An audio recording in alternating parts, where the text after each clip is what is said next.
is this? This is not good. None of this is good for this administration. It looks fucking terrible.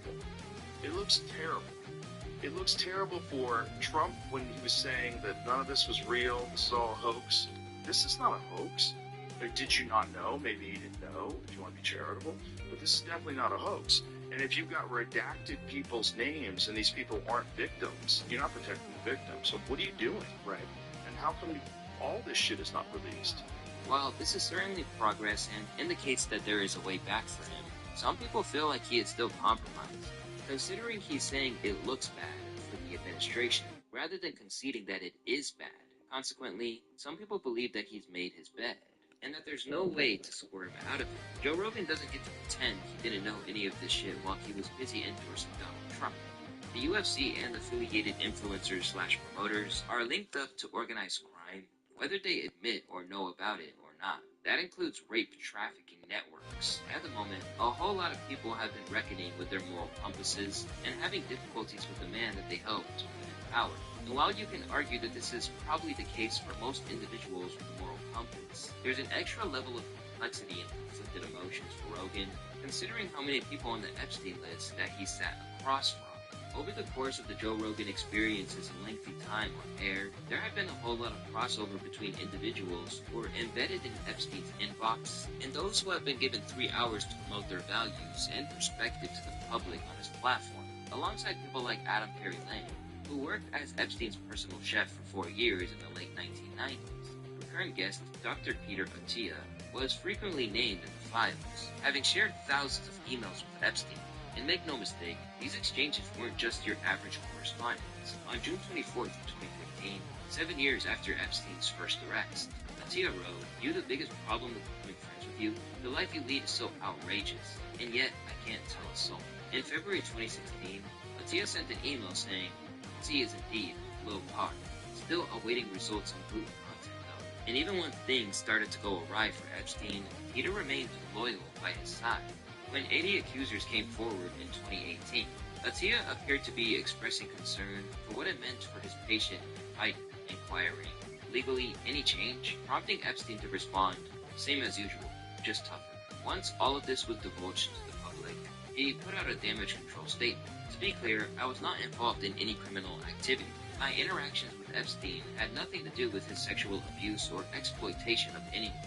I was never on his plane, never on his island, and never present at any sex party. That said, I apologize and regret putting myself in a position where emails, some of them embarrassing, tasteless, and indefensible, are now public, and that is on me. I accept that reality, the humiliation that comes with it. While Rogan remains conspicuously silent on Attia, other people who platformed him, such as Joe's comedian pal Andrew Schultz, who has recently renounced his entire ties to the Trump administration and his role in normalizing him, are roasting Attia for his cringe email exchanges. Is probably not coming on the podcast and being a dick when Mark asks him what his stack is. This person, That was great. I just love the fact that he was shitting on you. But, oh my god, Mark was so happy. When he read Peter and Tina's name all over the files, and Peter was acting like the loosest motherfucker. 君には理解で Wouldn't even tell you what supplements he 一 took. 発決めてやる Fucking emailing Epstein. Oh, I wish you had your life. You're such a naughty little boy. What was his personality that he was devoid of on this podcast? He asked, come on. I know. Yeah, I asked him about supplements, and he was like, "I don't want to talk about supplements." And I was like, "Carb free?" And he was like, "Dude, I'm glad you know." Alongside FBI Director Kash Patel's name cropping up, Joe has also played host for Barry Wise, the prominent media figure who's married to Nellie Volz, a journalist who was named in the Epstein files. And funnily enough, when the topic of Jeffrey came up during her last trip to the podcast studio, she pretty much parried it off. How did they not let? I mean, how did they not? Completely no. I mean, no one knows who he really works for, right? No, no one knows. No one knows. No, But what we people don't know. No, me. Someone must But know. what I was going to say is, like, you know, I've talked to enough people that knew him, met him, went to parties at his house, and said, like, everyone knew this about him. It was like a Harvey Weinstein thing, Right. you know, in the sense of the young women, Yeah. you know, Yeah. in the sense that everyone knew about Bill Cosby that came into contact with him. Yes. Like, there were things that were just very agreed to never speak about. You know? Right. It's like, it's just, absolutely sick. I was up when the story broke about him hanging himself. I was obsessed for like a few days, but then I had to move on. Of course, like, that's the how. world is a big place. That's what they're She's hoping being for. in the streets. Yeah, but it's also like there actually are things that are more important to me than Yes. the story of Jeffrey Epstein. Right. And I hope that there's some investigative journalist digging into the truth of what happened there. I wonder how much there is to dig. I mean, how much dirt is there that you could actually get a shovel into? What are you talking about? Don't you think there's a ton? I'm sure, but I think it's the girls who were the victims, Yes. and then the men who were shutting their fucking mouths, right? Except for Prince Andrew. which is like That was everybody should go to jail just after that. Oh my Everybody who knows, everybody get in jail. God. Well, the royals are Yeah. falling apart, man. Yeah. Then there's Lawrence Krauss, the physicist rumored to be the person who offered to introduce Rogan and Epstein. In 2017, Epstein emailed Krauss to express his admiration for Joe. "I saw you did the Joe Rogan show. Can you introduce me? I think he's funny." Among the billionaires and big players that cross over between Epstein and Rogan is Palantir CEO Peter Thiel. On the JRE, the controversial logo freely admitted to meeting Jeffrey several times, all of which occurred after his prior conviction in 2008. It was Reid Hoffman in Silicon Valley introduced us in 2014, but it was basically Chuck didn't ask any enough questions about it. ここで切る I think there were sort of a lot of things where it was fraudulent. I do think Epstein knew a lot about Oh my taxes. While he isn't implicated そ in の the 目 work に of the 刻め Warriors, 図に乗るな Thiel よ openly simplified that he wanted Epstein's knowledge on how to evade the IRS. He was 我が described 剣 as 筋 one of the smartest tax 刑に見切ることなど and かなわぬ I probably was my moral weakness that I Well, how could you paid know taxes back then? He had never been arrested. And this was 2014. It was post arrest. Oh, so his arrest was the first あ arrest, の right? 仕方 Yeah, it was like 2007, 08. Elsewhere, Rogan had Cheryl Hines on the show numerous times, with her husband RFJK Jr. apparently going on the famed Epstein private plane and venturing on fossil hunting excursions with him and his slang back in the day. But among the embarrassing unveilings that have occurred, they don't come much worse than Elon Musk. Ever since it all came to light, Musk seemed to not only willing to open up about the client list, but had plenty of say about how it all played out. Was that what's taken so long with this Epstein files? Yeah, what's up with that? What is up with that? It was like, yeah, it's like Lucy and the football with Charlie Brown. And she always pulls that football away. It's like they keep telling us they're going to release it day one. Oh, Yeah, we have a serious case of no one's being arrested homophobia, you know. well, there's like, what the fuck going on? What the fuck is going on? Also, there's this real fear that someone's destroying the evidence, and you keep hearing these stories, unsubstantiated stories. Yeah. Of FBI. Well, where is the evidence? I mean, like, I had like tons of videos and recordings. Yeah. I mean, he had all sorts of things. Right. Like, there's a mountain of evidence. Right. So where's that mountain? Yeah, where's that mountain? And what would be the reason why they would agree? Like, there would have to be something in it for them to agree to not put it out. In a move that differs from most of the elites, he even took part in pushing back on the conventional narrative that he killed himself in a jail cell. You should have asked if Epstein killed himself. Yeah. That's the cash. Where's the camera? Tell Where's the damn bungee. Where's the camera? Trying to convince everybody of that. Like, The guards weren't there and the camera stopped working, and, you know, The guards were asleep. The cameras weren't working. He had a giant steroided up bodybuilder guy that he was sharing a cell with that was a murderer, who was a bad cop. Like, all of it's kind of nuts. All of it's kind of nuts. Like, that he would just kill himself rather than reveal all of his billionaire friends. But now, these remarks have aged poorly, and even suggested evidence of an unfortunate double bluff. As now, it seems like he's more entangled in the whole thing than he let on. We'll be in the St. Bart's area over the holidays. Is there a good time to visit? Musk asked Epstein on the 13th of December 2013.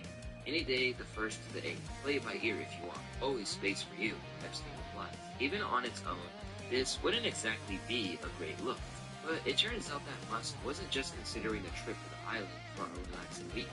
He actively wanted to get embedded in the debauchery of it all. What day or night will be the wildest party on your island? He asked before following up with, do you have any parties planned? I've been working to the edge of sanity this year, and so once my kids head home after Christmas, I really want to hit the party scene in St. Bart's or elsewhere and let loose. The invitation is much appreciated, but a peaceful island experience is the opposite of what I'm looking for. This couldn't look any worse for Elon, especially because he took shots at others before associating with a disgraced financier turned trafficker. As he told Vanity Fair in 2019, that Epstein was obviously a creep, and claimed that Epstein tried to repeatedly get him to visit the island.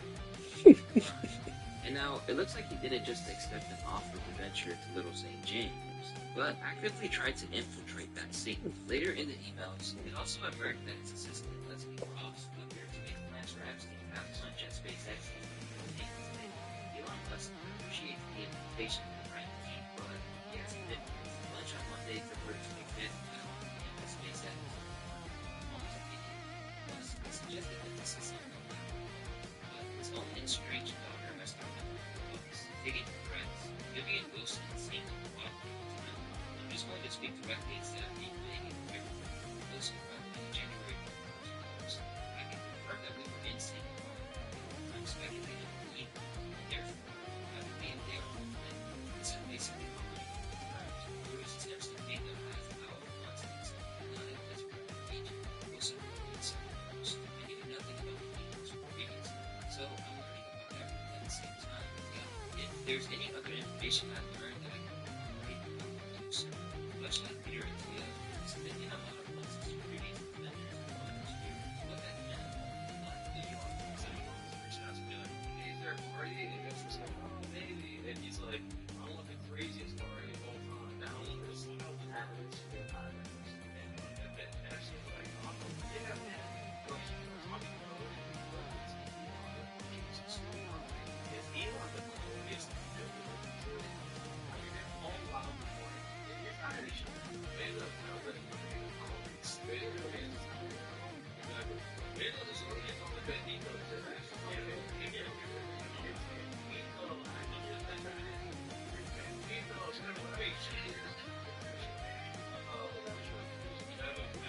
You can't figure out this guy's name.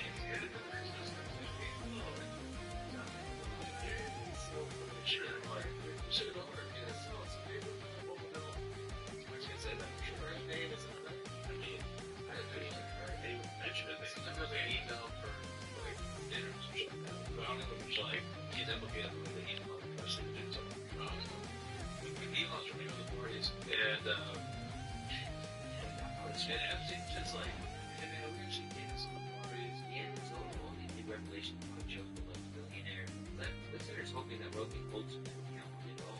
The next time that Rogan would follow up with his right, Elon himself filed to Ego. Elon chief, and of course, there's Trump. A man who he sat across from for a podcast and didn't once mention Epstein despite their well-documented friendship and highly controversial ties. But of course, he wouldn't have brought it up then, at a time when the whole point was to provide Trump a platform to bolster his campaign. But with each new revelation that emerges, it seems like he was complicit in putting a man whose name is everywhere in the files in the White House in at the moment. The evidence that he's deeper embedded than once thought is only stacking up against the present. Why are Republicans so interested in Bill and Hillary Clinton? So they're trying to distract from the fact that Donald Trump is in the Epstein files thousands and thousands of times. In those files, there's highly disturbing allegations of Donald Trump raping children, of Donald Trump threatening to kill children. So I encourage the press to go look at these allegations, and I'm highly disturbed that Deputy Attorney General Todd Blanche just got the law wrong. Yesterday, he said, essentially, that it is not a crime to party with Jeffrey Epstein. Well, that's actually not correct. If Jeffrey Epstein was human trafficking minors for these sex parties, and you show up and patronize the establishment at that party, yes, you're guilty, because patronizing is part of the law, the federal sex trafficking law. Despite the clear mental turmoil that this seems to have placed Joe in, people just aren't enabling him to backpedal. They feel like he has to accept the role he's had in creating the world's current predicament. Rogan doesn't have a buyer's remorse. He, in his podcast Bros, openly endorsed Trump for months before the election and made fun of Harris. They helped to put us in this position. Before he could realize what happened, Joe has found himself going from just a podcaster with an open mind to a political influencer who now feels that he may have overplayed his hand.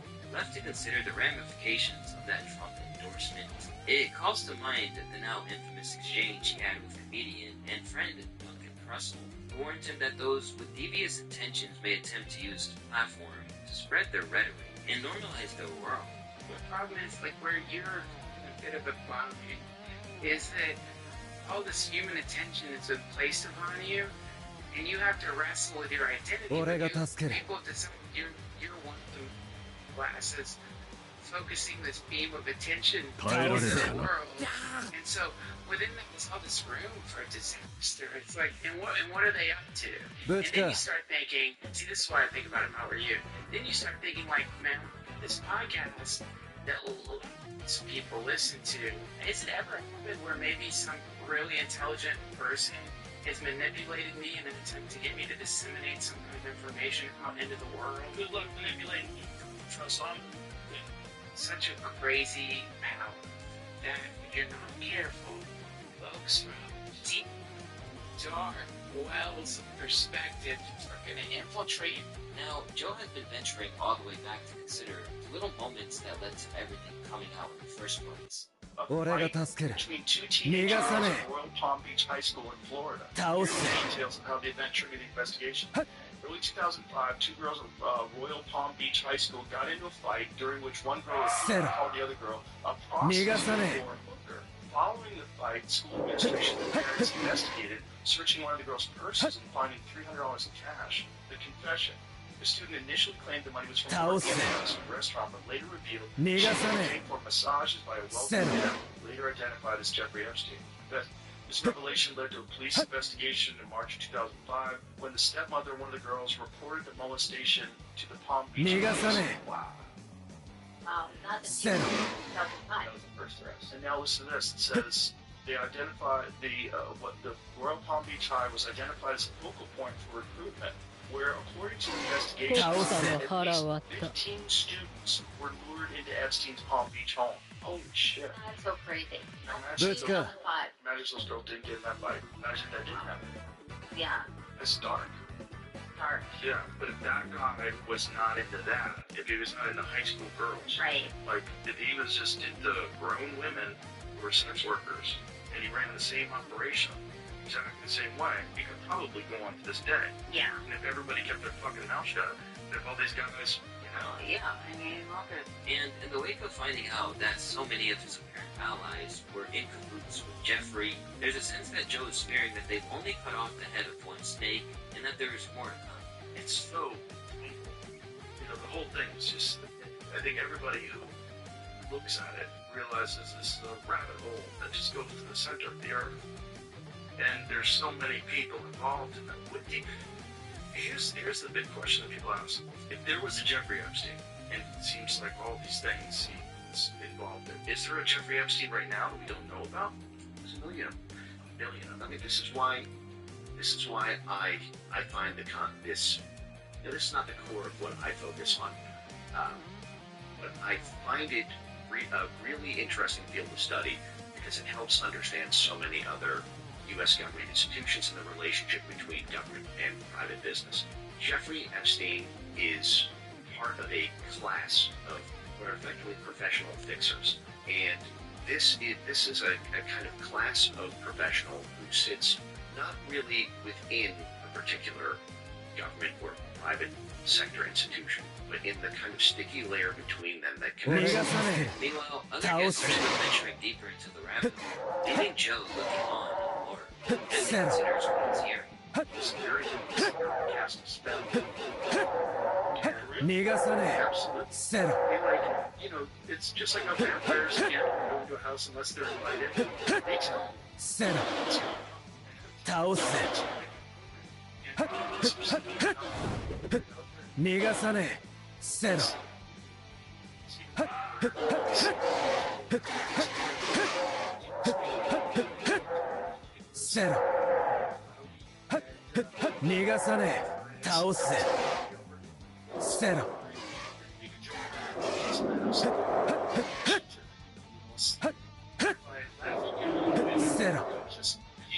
逃がさねえ。 that's on purpose, that this is such a desensitized the idea of painting things.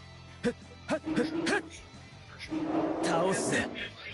せろ。逃がさね Has to take, like, there has to be a person or something. え。せろ。 It's hard to judge him for being very skeptical. 逃がさねえ。倒すぜ。せろ。 His face. せろ。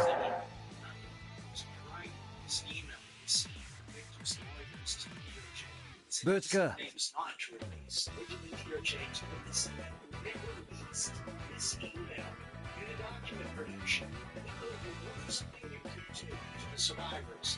You did. And you're getting phone calls. A lot of these people didn't want to. And we know you touched the document because you redacted one name. And you redacted the lawyer saying that you left the survivor statement. Now, he seems to be trying to reclaim the roots of the podcast where he welcomed any idea rather than just feeding into the existing political pipeline. And this is the thing about conspiracy theories. They've done a really good job of making it seem like you're a fool if you believe in conspiracy theories. And they did a really good job of that during the Kennedy assassination. That's when the term conspiracy theorist really became popular. It wasn't really a thing that people talked about. 逃がさねえ。倒すぜ。 And after that became this term that they used for conspiracy theories. You use that for me all the time. Conspiracy theories. Yes. And perhaps, maybe the days of people like Elon Musk being given a platform to spew their rhetoric to an increasingly skeptical Joe could be winding down. I mean, Mondani is a charismatic swindler. But I mean, you gotta hand it to him. Like he can light up a stage, but he has just been a swindler his entire life. What else has he done that makes him a swindler? Well, I guess if you say if you say to any audience whatever that audience wants to hear, instead of having a consistent message, I would say that is just one thing to do.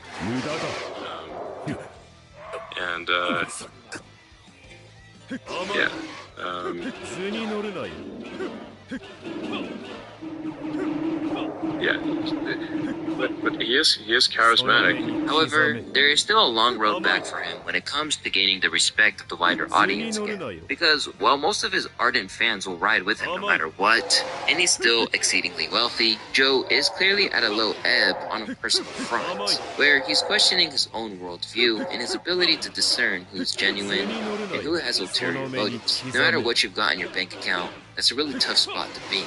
And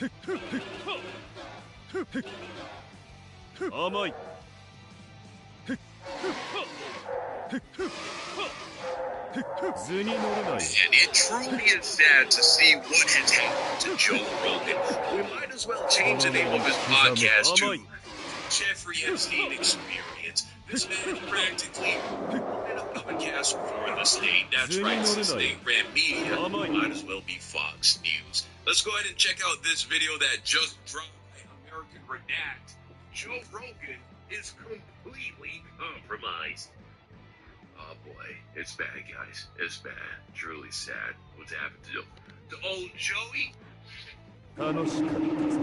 図に乗るなよ。その目に刻め。逃がさねえ。倒せ。せろ。 Didn't see eye to eye with them one another. I don't know how any of these things make it get to do that. You're doing this over and now there's some people imitating you. And why is RFK Jr. back on the podcast? ブチか。 His brand of being this interviewer, he'll speak to just about anybody. That's not really the case anymore, but he'll speak to a wide array of people. And so when Joe Rogan started having on politicians, especially politicians that were culturally relevant, it made sense. But once, you know what I mean? Like, you have them on once, it's like, okay, that podcast with that guy. Unless something incredibly relevant is happening, why it would make sense to bring that person on again. But it's like they just keep cycling through the same politicians, the same talking heads for the state, and it's always geared towards one side of the ideological fence. It's crazy, man. It's pretty sad. Really good podcast. Alright, so it looks like Joe Question Everything Rogan has yet again invited someone onto his show who was once directly connected with Epstein and failed to mention the Epstein connection or even the files in general during the entire 2.5-hour podcast, which is just pretty interesting being that Joe Rogan spoke about that topic with every single one of his guests since the files were released about a month ago, including RFK Jr.'s very own wife, Cheryl Hines. But I guess when a guy who admitted to flying on Epstein's planes multiple times comes on the show, Joe suddenly loses interest in the largest conspiracy drop of the decade, and has more pressing issues to talk about with a guy who once personally knew Jeffrey Epstein. And the fact that people on the left weren't outraged when they read Joey, you really didn't bring it up. But you really didn't bring it up? You didn't bring up Epstein with RFK? That's crazy, man. the Twitter files and found out how much involvement there was in steal information. The Twitter files? He just called them the Twitter files? Oh my god. From Stanford, I was ordered me to be removed from Instagram. I lost 1 million followers. Insane. And so this is most likely done by design, as Joe's show has become more and more like a government-sanctioned propaganda factory. It's almost like there's a set of bullet points Joe's sticking to here to make RFK Jr. look good, and it's completely pathetic. Because before the Epstein files dropped, RFK Jr. was completely fine with talking about his past flights with Epstein and how he went fossil hunting with a guy back in the 90s. As his defense was always that nobody knew about Epstein's nefarious ways before 2006. Yeah, the context, obviously, to the Epstein thing, because you basically... Yeah, okay, so, so first of all, I'm in New York for most of my life. Yeah. So, I run into everybody in New York. I mean, I knew Harvey Weinstein, I knew Roger Ailes, I knew O.J. Simpson came to my house, I remember Bill Cosby came to my house. He also knew good people. It's like he's not really building a good case for himself. It's like I've been friends with every degenerated sexual predator and murderer that's been culturally irrelevant in the last year. It's like, alright, is this supposed to make us feel better or make us more confident or make you seem more trustworthy? What exactly? Swamp creatures and some all the stuff that show you my rides with Jeffrey Epstein. I went right to my wife knew his girlfriend, Joanne Maxwell, and I ran across Jeffrey Epstein at parties. I mean, at fundraisers. At parties. I mean, fundraisers. No, you said what you said. Parties, There's another fundraiser in New York. So, if this JRE podcast was done before the files dropped, RFK would have certainly brought up the connection himself right away. But the fact that neither of them talk about perhaps the biggest headline of the year, even for a second, really raises some questions, and it just makes this email chain of the Epstein files that much creepier. Where Jeffrey, after learning that RFK Jr.'s previous wife was found hanging in her backyard, responded to that message with, "Whoops." But for Joe to not even question that, or for RFK Jr. to not even there like he did so briefly before, certainly makes everything look a little more dark. But how on earth could whoops? Yeah, you see, now, why will you bring on RFK Jr. if you're Joe Rogan, if you're not going to talk about the Epstein shit? And it's because Joe Rogan is being used to normalize these people. It's like, you're we can all just move past it. You're seeing it on a very popular platform, and it's not being made an issue, it's not being brought up.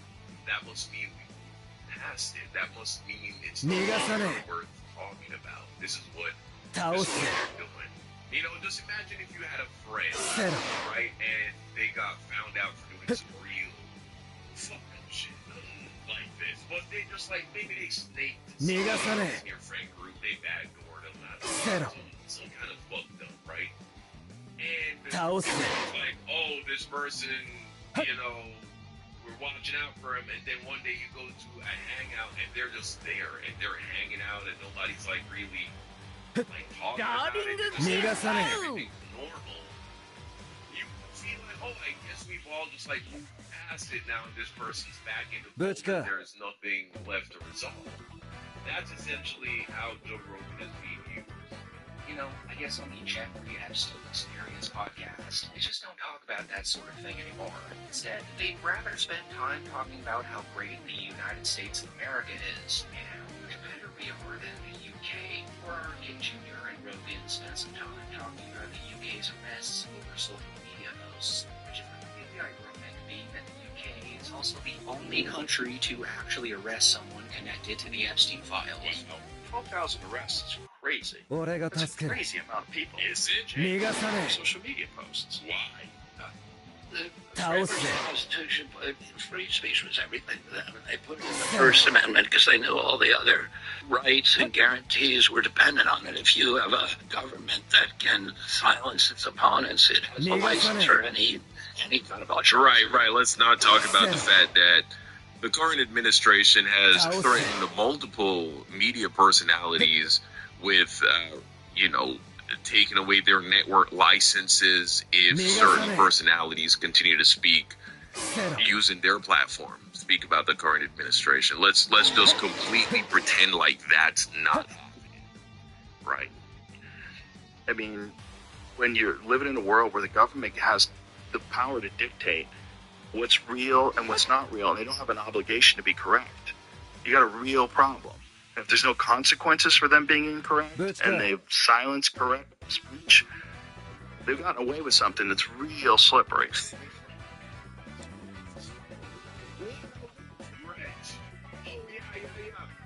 Man, the British government, they're getting away with murder. Like, determining that certain kinds of language qualifies as hate speech, right? And they're not allowing that shit to slide anymore because we see how that kind of rhetoric devolves into just social chaos and anarchy if people start just becoming incredibly hateful of one another. And so they've decided that that is something they're not going to allow. I think that is commendable, and I think it's a direction that we might actually want to move in. And it's a complete fiction that we have freedom of speech. People are afraid in this country to say certain things about certain people because we see that the Constitution, it can be violated if this current administration just sees that as fit. I mean, I remind you of Alex Preddy, who was exercising his constitutional rights, his First and Second Amendment rights, and he was gunned down in broad daylight. And then the current administration, the one that RFK is associated with, is working for, they labeled him a domestic terrorist. And as far as I'm aware, haven't walked that back, right? Has anyone been arrested for his murder? I haven't heard about that. So that's rich coming from Joe. But if you want to talk about getting away with murder, the Epstein files, maybe, right? Kind of seems like that's what's going on. They're not releasing the rest of the files. What's up with that?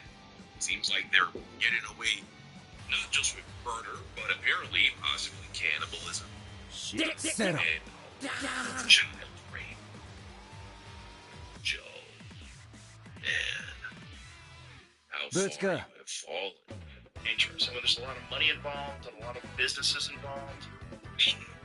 But other government has the power to dictate what's real and not real. It has no obligation to be correct. You know, it's almost like Joe's describing his beloved administration to a T here, and the iron grip it has on his very podcast. But of course he won't bring that up with someone who's literally in the administration and in the files. I mean, Joe's even admitted on his podcast recently that he's been losing sleep over everything that's happening. Almost as if he's realizing in real time how much of a bad decision it was to defend these guys tooth and nail. Like there's just no way to make them look good anymore. But unlike Tim Dillon and Andrew Schultz, who've actually flip-flopped recently and started calling out everything wrong that the current administration's doing, from Kash Patel burning taxpayers' money on vacation trips to Milan, to Pam Bondi only releasing half the files, and Peter Attia stepping down from CBS due to his ties to Epstein, Joe hasn't mentioned any of that because he's simply in this thing way deeper than his other comedian pals. I mean, Joe's allegedly having balls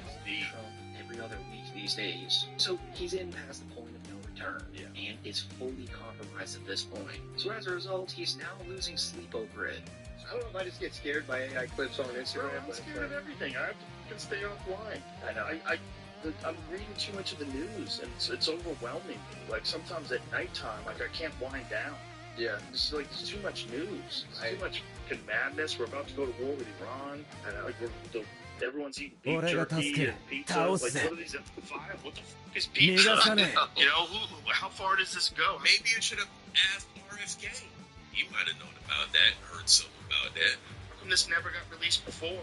What is happening? And so deep down inside, Joe desperately wants to call out everything wrong with the Trump administration. Just like Andrew Schultz in Illinois right now.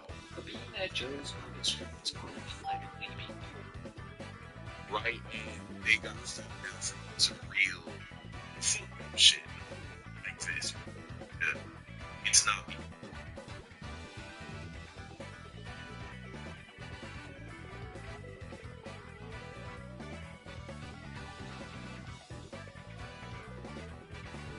Joe just gets super furious with him professionally. Did you see what they just did to the guys that won the Super Bowl? Being that it's free speech is ironic. It has on his very podcast. But of course he won't bring that up with someone who's literally in the administration and in the files. Joe's even admitted on his podcast recently that he's been losing sleep over everything that's happening. Almost as if he's realizing in real time how much of a bad decision it was to defend these guys tooth and nail. Like there's just no way to make them look good anymore. Unlike Tim Dillon and Andrew Schultz, who've actually flip-flopped recently and started calling out everything wrong that the current administration's doing, from Kash Patel burning taxpayers' money on vacation trips to Milan, Bondi only releasing half the files, and Peter Attia stepping down from CBS due to his ties to Epstein. Right. Joe hasn't mentioned any of that because he's simply in this thing way deeper than his other comedian pals. I mean, Joe's allegedly having phone calls with Trump every other week these days. So he's in past the point of no return. Yeah. And is fully compromised at this point. So as a result, he's now losing sleep over it. I don't know if I just get scared by AI clips on Instagram. Bro, I'm scared of everything. I have to stay offline. I know. I'm reading too much of the news, and it's overwhelming me. Like, sometimes at nighttime, like, I can't wind down. Yeah. It's like, there's too much news. There's too much fucking madness. We're about to go to war with Iran. I know. Like, everyone's eating beef jerky and pizza. Like, what are these F5? What the fuck is pizza? I know. You know, how far does this go? Maybe you should have asked RFK. He might have known about that, heard something about that. How come this never got released before? Like, what is happening? And so, deep down inside, Joe desperately wants to call out everything wrong with the Trump administration, just like Andrew Schultz and Tim Dillon are right now. But being that Joe's puppet strings are allegedly being pulled by those guys in one way and another, he really just can't. Like, he doesn't push back on anything RFK Jr. says in this entire podcast. He really just gives him a smooth joyride like the rest of the pro-war officials he's had on recently. So being that his free speech is ironically being suppressed in these particular podcast episodes, as a result, Joe's been taking his anger out on easier targets lately, like poor Jamie Vernon, for example. who's the producer of the show and at one point in time would fact-check Joe on just about everything, actually fell victim to one of Joe's temper tantrums recently when he tried to fact-check Joe's idiotic belief that the players in the recent Super Bowl actually lost money after the championship because of a supposed jock tax. And so when Jamie tries to fact-check him on this, Joe just gets super furious with him, professionally. Did you see this kid to the guy that won the Super Bowl? You see the jock tax? Yep. Jimmy, you see the jock tax? Yeah, I got to I understand, but it's specific to California. Yeah, and this jock tax in California, there were some of the players lost money playing the Super Bowl. They had to pay. Oh, no, it is true. I don't think so. No, it is true. I went it through AI last night. No, it was they pulled it up on Grok, and then people analyzed it. It's based. No, Jamie. It's Jamie. It's based on the 7 days that they had to be there. So you have to pay a fee based on the 7 days, dependent upon. Man, he talks to Jamie like he's a fucking 12-year-old. Jesus Christ. Your salary is. So it's a percentage. Okay, it is here. Okay, whatever. Well, the Super Bowl, specifically, these guys. Jamie's so fun. I know that this is one of those things that's not real.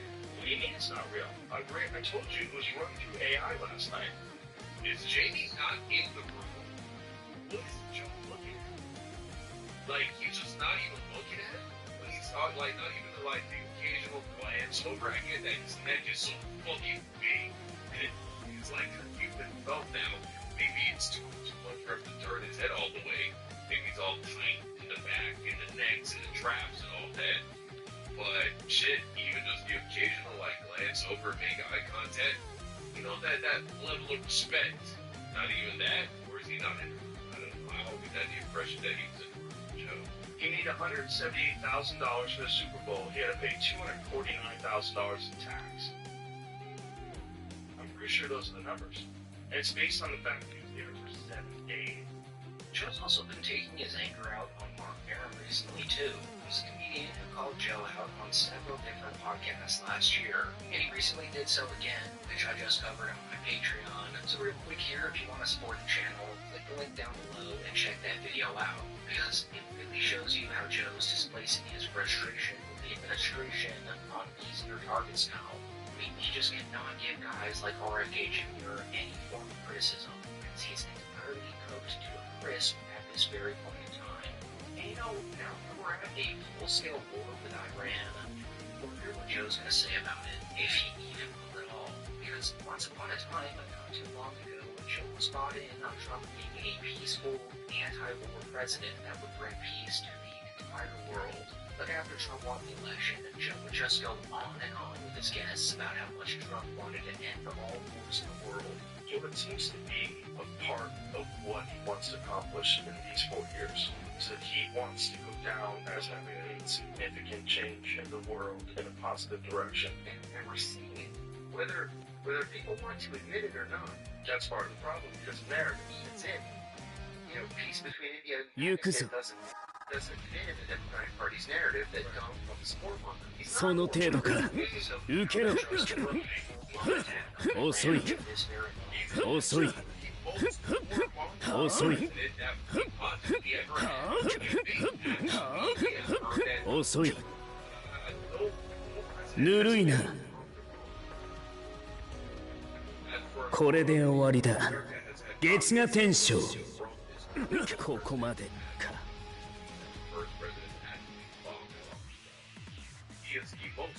さらばだ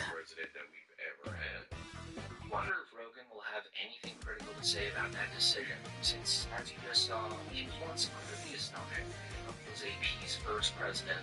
So just to save you guys some time, spoiler alert, he probably won't, especially since the attack happened over the weekend, which conveniently gives Joe just enough time to gather all the bullet points on why it's actually a good thing that we're going to war. So even though Joe hates that Trump's contradicting everything he campaigned with, Joe really can't speak up about it, and will indeed be taking an and frustration on innocent people like he has been doing more recently. But I don't know if you guys saw this or not, but just the other week, Joe lost his cool with his guest, Roger Avery, who was simply trying to entertain a fun little conspiracy theory that the Earth is flat. Ridiculous nowadays and has been debunked several times. Right. It was almost like Roger Avery thought Joe would entertain it at least a little bit. Take what I'm about to say with a grain of salt. But the biggest conspiracy theory that freaks everybody out is flat Earth. Now, I don't know what Earth is. Anybody? Hey, listen, anytime anyone says, I don't know what the Earth is, the Earth is flat, bro. They believe the Earth is flat. There's that. They don't know your mind. It's a fucking Trump. Yeah, no, you believe the Earth is flat. Stop. Experiential. The testimony of the eyes is flat. And there is I like, or most of us will never in our life experience anything other than what is effectively a flat Earth. Listen, they had an experiment that generated this idea. They had an experiment a couple years ago during Christmas, during winter solstice. They called it the final experiment, I think is what it's called. It's still, all the videos are still up on YouTube. Where a group of YouTubers, including several prominent flat earthers, went to Antarctica, the place where flat earthers say you can never go, by the way, but they all went to Antarctica, yes, the flat earth YouTubers do, and they observed a 24-hour sun. This is literally impossible on a flat earth. So if you take a look at the model of what a flat earth is supposed to be, right? This is what flat earthers believe, that we're on this kind of disc-shaped surface plane, and this is Antarctica, which is the ice wall, which keeps all the waters of the ocean contained, right? And above it is a dome, a firmament, as the Bible puts it, because the Bible teaches that the earth is flat, just so you know. Anyway, in Antarctica, it's impossible to see a 24-hour sun because you would have a sun, let's say this is the sun, right? Here's the sun, and it just goes around. This is how the day's night cycle happens, right? But what that means is the sun is small. Here, we'll look at this map instead. The sun is small, and the light from the sun doesn't travel that far, right? So when the sun is here, only like Australia is being illuminated, for instance, right? And then it could be nighttime over here in Argentina and Brazil. Well, that means for that to be the case, it is impossible to observe a 24-hour sun in Antarctica. However, if the Earth is a sphere, which it is, if the Earth is a sphere, well then, it is possible to observe a 24-hour sun because of the way the Earth is tilted on its axis. And so essentially what happened is during winter solstice, right, from Antarctica, the sun never drops beneath the horizon. And that's because Antarctica, during that time of the year, is tilted towards the sun. And so the sun never quite drops below the horizon. You can see the sun the entire time for 24 hours. This is only possible on a spherical Earth. Now, there are other things that the Earth is a sphere. There are other things that it's a sphere. But that one, at the very least, the fact that we can observe a 24-hour sun proves that it's not a flat disk. You might still not be convinced that it's a sphere, which it is a sphere, but at the very least, what we know, it's not a flat disk encased by Antarctica, which is this big wall which goes around the entire perimeter. So, yeah, this you can look at the final experiment. If a flat earther ever comes to you and tries to push flat Earth, just point them to that. It is the nail. It's like the automatic debunk of the Earth being flat. But being that Joe's completely turned sour nowadays, he instantly shuts down Roger Avery in a pretty awkward way. interrupting him all over the place and in general being a negative Nancy about the entire thing. From my perspective in life, it is nothing but it's a flat Earth. But what about travel routes? Like, what about when they fly over Antarctica? What if they?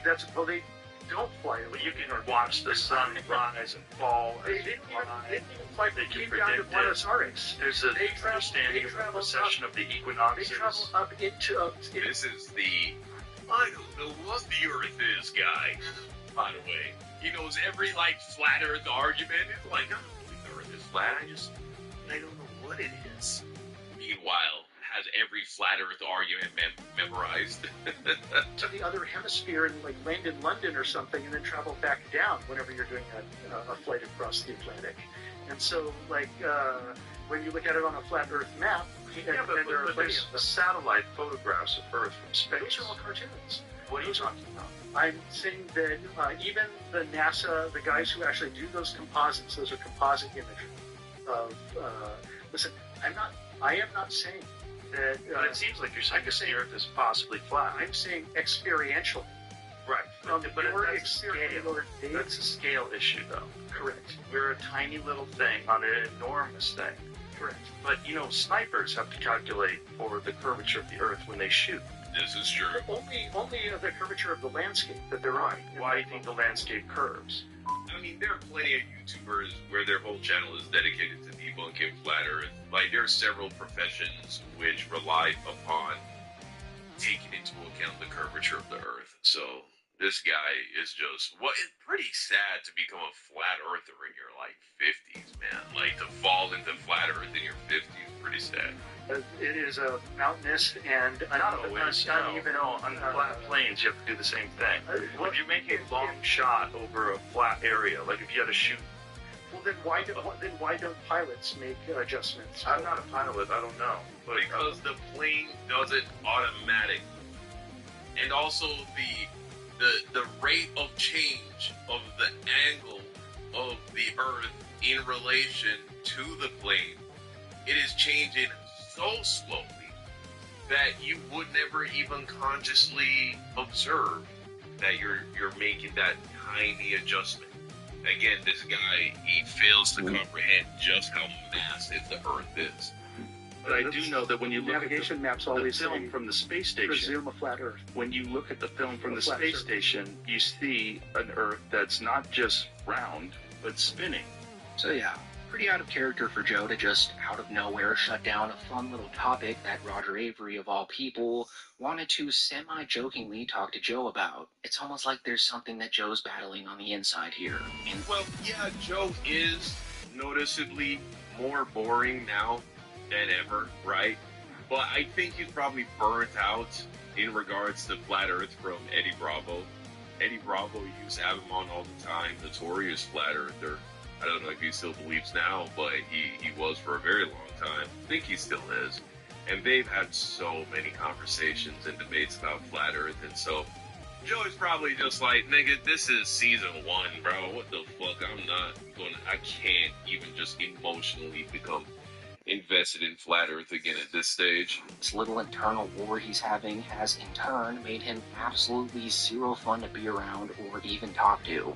This is live footage from the space station. And I'm saying that's lens curvature, and that what you're actually seeing. Why do you think that's lens curvature? That what you're seeing is horizon. So what you're talking about is like a fisheye lens. Trying to provoke you, that's what I'm saying. Right, but let's not do that right now, because I don't want you to be completely fucking insane. Because this is a round body, just like the moon, just like Mars, just like Jupiter, just like Uranus. All the ones that appears to be but in your practical life experience, you have to accept a certain amount of faith. Is what I'm getting at any moment. Well, they understand the precession of the equinoxes.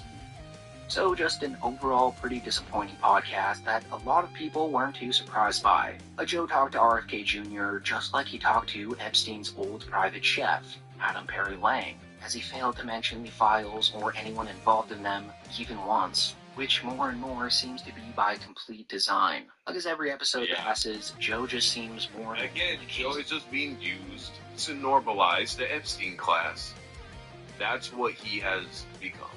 state-run right-wing media outlet that censors way more than he would have in the past. Like, that's the entire essence of his show now. So much so that it's even transferred over to his official subreddit. So real quick here, I'd just like to give a big shame on you to all the moderators there, as they're now banning anybody talking about politics and Joe's connections with these nefarious figures. I mean, the unnecessary bans there are getting completely out of control, and it's almost like the mods there are directly on Joe's payroll. And honestly, I hope that's the case, because if they aren't, then they're doing some of the most pathetic shoe-licking for free. Like, Reddit mods have always been notorious power trippers, but it's just on a whole other level on that sub right now. And as a result, they're losing members just as fast as Joe is now too. Like, I don't know if you guys are aware of this or not, but on all the charts except for Spotify's... Joe Rogan does look like a swollen tomato. The Joe Rogan Experience podcast sits at number 5, so he's definitely plateauing, if not declining these days. I covered that topic more on Patreon, so again, go check that out and support the channel if you want. But with that being said, thanks so much for watching. Yeah, man, it's truly a desperate state of affairs with Joe Rogan. Man, I used to be a fan of this podcast. It used to be fun. It used to be... What's up, Squirt? You tired of all those wedgies? Are you over being a knuckle sandwich magnet? About time, finally. Way to take a stand. Here, got the remedy for you right here. Dunked on, little dork. Stupid dweeb. Yeah, I've evolved. I've suckled upon the bosom of wisdom of a hashtag alpha male on TikTok. This goober actually tags the majority of his posts with hashtag alpha male. And this guy, he is breaking the magician's code. He is just giving you the keys to the kingdom, letting you know how to be an alpha male, and it is invaluable knowledge that I'm going to do you a kindness that not many others will do, and I'm going to open your third eye to it. I hope you're ready for enlightenment. No money, no respect. No money, no good food. No money, no good clothes. No money, no money, no friends or relatives. No money, no relationship, no love. Understand what I'm telling you. Just get good friends. Motivate yourself. Whoever tells you motivation, no fool them. They're just losers like you are. So get up, be up. He unironically ends all of his videos like that, with one of these, and then like the lion's roar that sounds like it's fucking MGM intro at the start of a 007 movie. And I also love this video right here, because I thought it was going to be a haiku at the start, or I thought it was going to transition into something motivational, but it just goes, no money, no car, no money, no house, no money, no food, no money, no friends, no money, no family. So fucking motivate yourself to get money. He doesn't even, like, pretend to give you any kind of, like, pointers on, well, how do you, maybe get some money or something, perhaps? Where can I start accumulating some of this money? I want food and family, but I guess I can't have that without money. Hey, this is deep stuff. This is very profound thoughts that I don't think a lot of people really stop to consider. Money buys things. And some of those things you need to live. So no money, no stuff. I don't turn the key to start the beast. The engine revs itself. Here's a mission on wings.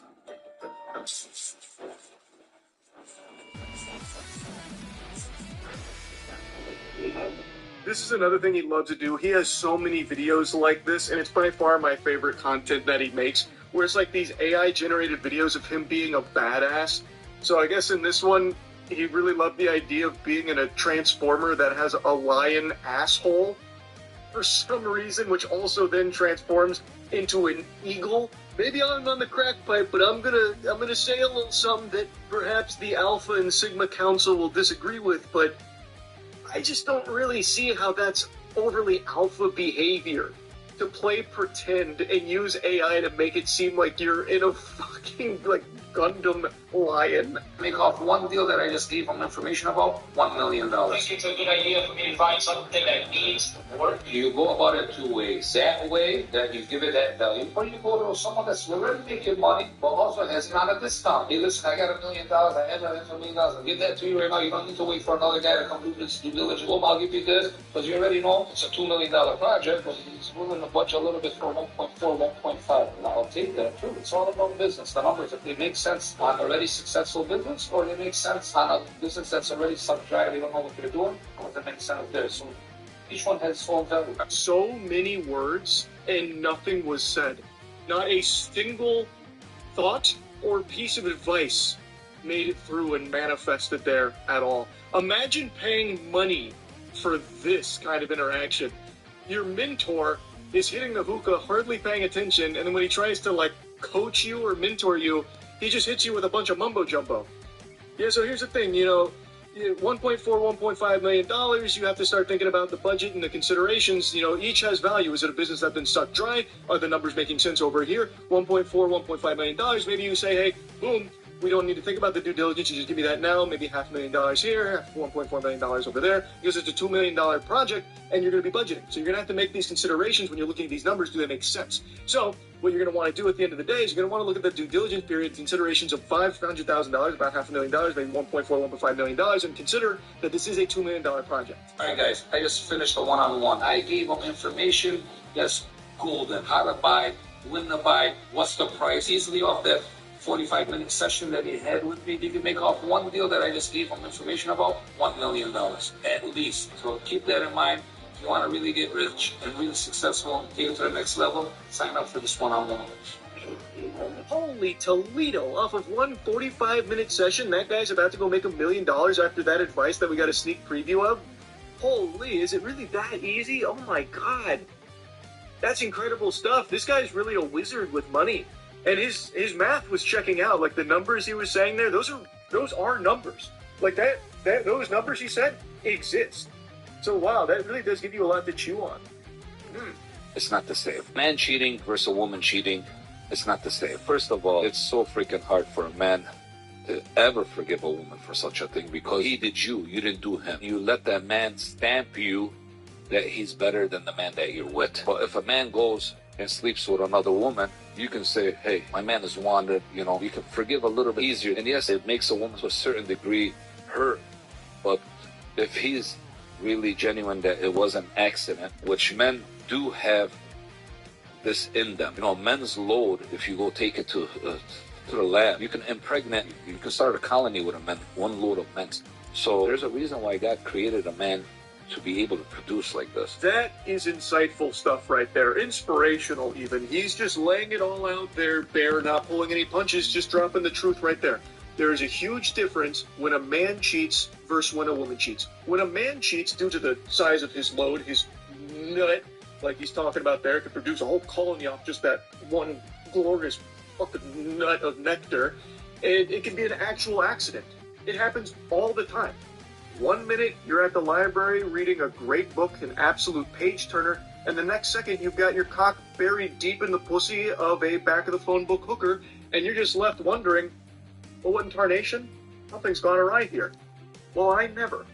That's not my girlfriend. I feel like a right fool right now. I can't believe this, honey. I don't know what's wrong. What an unforeseeable incident here. I gotta tell you, pardon my French, I'm peeved. Supposed to spiked my coffee when I was in the library. I don't understand what went wrong here. Why are you mad? It was an accident. You can't be upset for something I couldn't control. It's an accident. His reasoning is sound. If you recently suffered multiple concussions and have lifelong CTE, holy shit.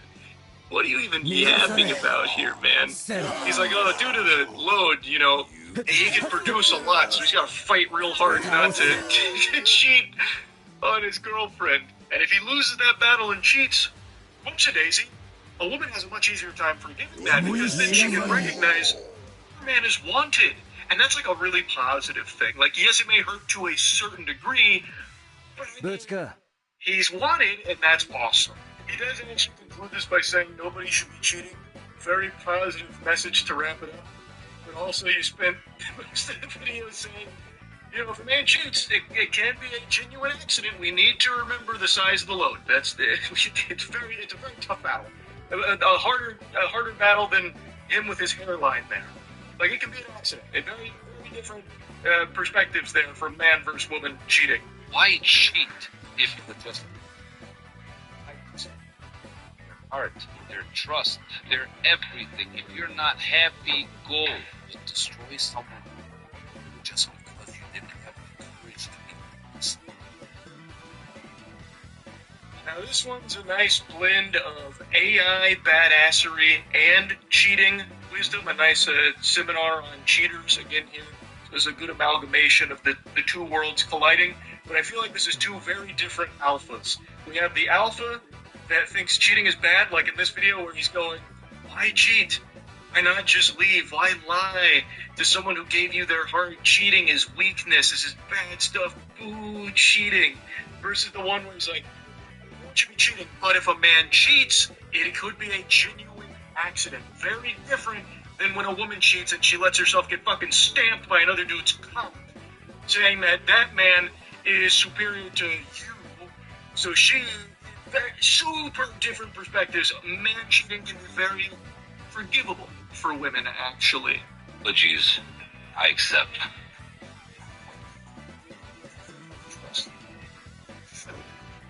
Chills. I have goosebumps across my entire body. I've never heard anyone say anything like that before. That was hard. Apologies, he accepts. He removes trust. That's a really deep philosophy. This guy was just fucking Cruz Facebook status posts from like 2010 or something. Oh my god. You know what fuels me? I thrive on the most? The people that, you know, I just get fueled by knowing that these guys don't like me for the success I can achieve and that they sorry ass can't achieve. I've always had this vision about these guys looking right now like this Rolls Royce. What they're gonna do right now, how disgusting mad they're gonna be. And I laugh about it at the end of the night what I just did today. All these people that don't like them, it's just they cannot achieve right. You hear me? That is the most classic loser bait of all time. My haters fuel me. Yep, hater blockers on. I love my haters. It's like the most used platitude ever from like gurus and alpha males and shit when they're trying to sell a course, that kind of thing. And it's super effective. I guess the idea is that if someone out there feels like they're a big loser and they're watching this kind of content where the person delivering it always says, you're a fucking loser, but if you give me money, I'll make you a winner. They probably also think that there's a lot of people that don't like them in their life. So these kind of guys prey off that insecurity. They pounce on it and exploit it by saying like, yeah, you are a loser, but once you give me that money for this change, it's going to make you a winner, and then you can let your losers be your haters be your fans. That's what I do. The haters are my fuel in my engine, and my engine is a fucking transformer. Right inside of it, it jogs me over to my office building where I'm fucking my secretary. Yeah, you too, loser. Let your haters be your motivators. Move in silence. I speak when it is time to say.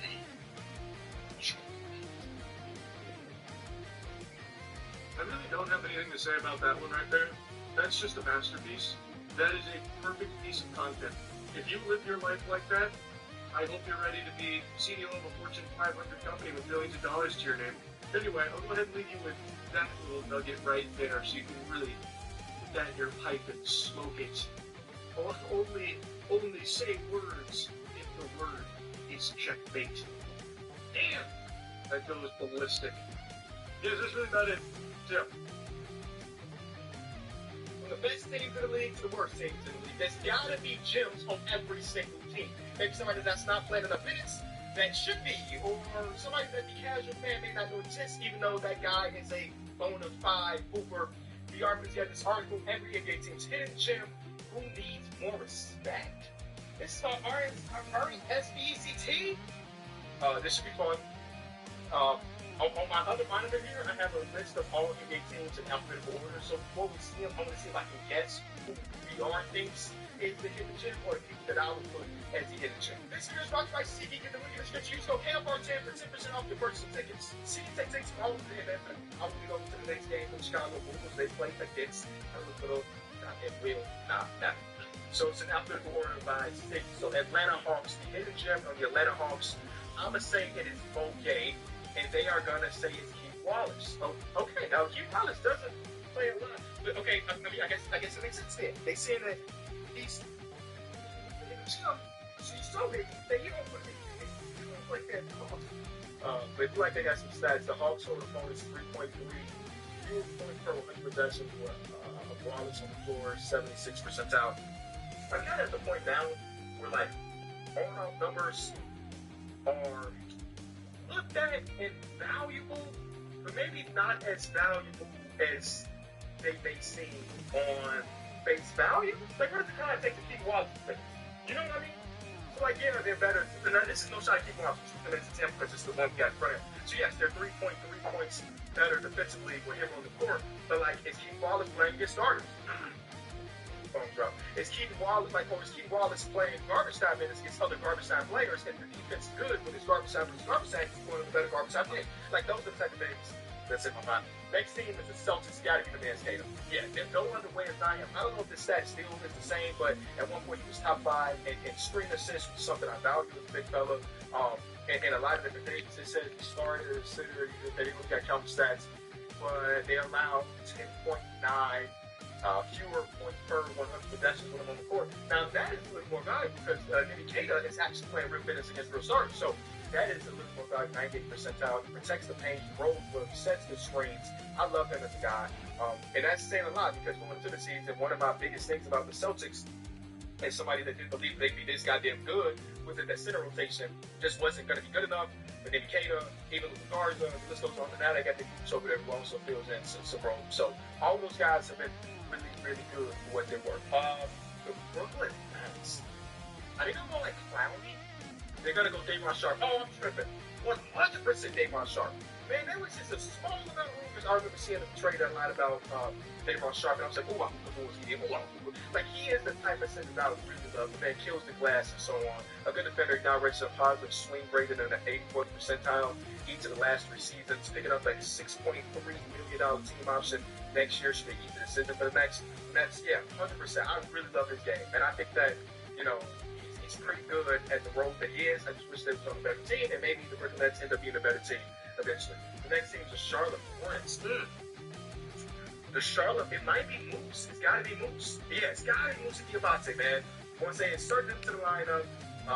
Yes, 15-7 is the actual record. At one point, it was much better than that. But he is another dirty work center who's going to kill the glass. Super, super relentless on that aspect of basketball. And if you're going to be a center with not a ton of, like, they feel hell disrespectful to say stuff like this, but a center with not a lot of individual creation as a center, then if you can kill the glass and play good defense, in my mind, that makes you a super, super valuable player. That's exactly what Moose Diabate is. Shout out to Moose. Chicago Bulls is either Trey Jones or Jalen Smith. I'm going to go Trey Jones. They went Jalen Smith. Okay, I'm not mad at it either. I should have went there because I remember there was also a stat about his on-off numbers that were, his swing rated in the 98th percentile. I guess it's still that way.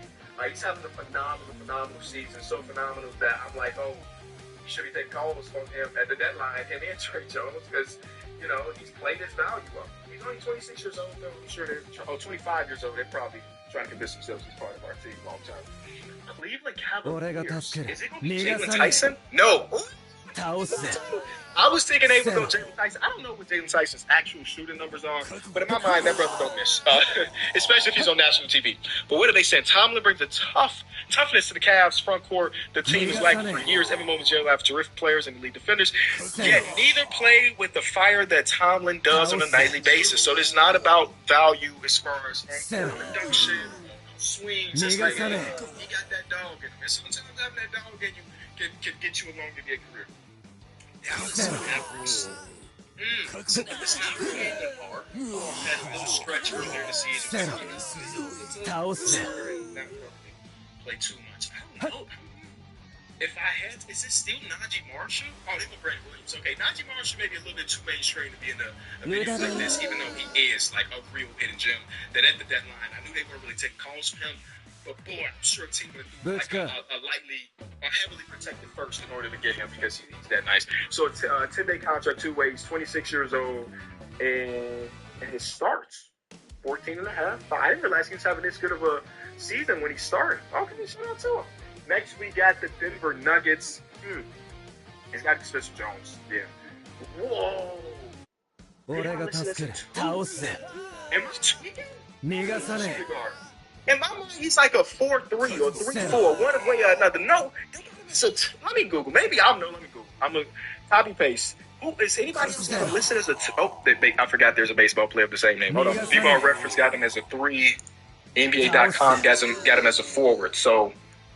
Yeah, I don't see shooting guard at all there. But maybe in college, I don't know. He's 6'7", so I guess, but he's also a bigger body at 225. I saw him as a 3-4 person. Yeah, I'm so happy that he got a real contract, man. He stepped into a role when he had so many injuries and played well enough, right? I remember him hitting, his shot is so ugly too. I remember him hitting a big ass shot in the left corner earlier this season versus what team? I don't remember off the top of my head, but I do remember his shot specifically. I aim at this pick. Next, we got the Detroit Pistons. It's not. I think Beefs 2 has become too mainstream for it to be him.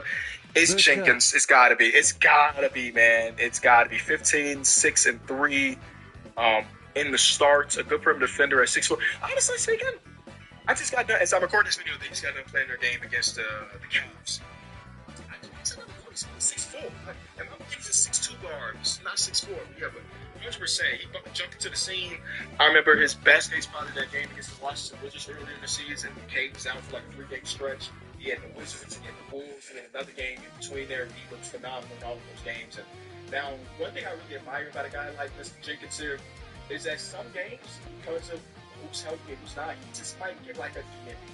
You know, and he's got to be ready whenever it's called. He has been ready. Even in the game from tonight, he didn't shoot it well efficient. I think he was like 2 for 10. But he drew the half-court foul that led to overtime. He had all 3 free throws going to overtime. They ended up winning that game. That's a game winner. Golden State Warriors, probably the Spencer brother. Yeah, it's got to be Pat Spencer. I'm doing pretty good. Like, makes most of his opportunities, averaging 14.1 points per game, about 5 rebounds, about 5.5 assists. So, yes. Next, Houston Rockets. Can't be Steven Adams, but you know how important he was to that team. Jay Sean Taylor, Josh Gordon, none of the starters. It's just going to be Reed Shepherd. It is Tari Eason. I don't know Tari Eason.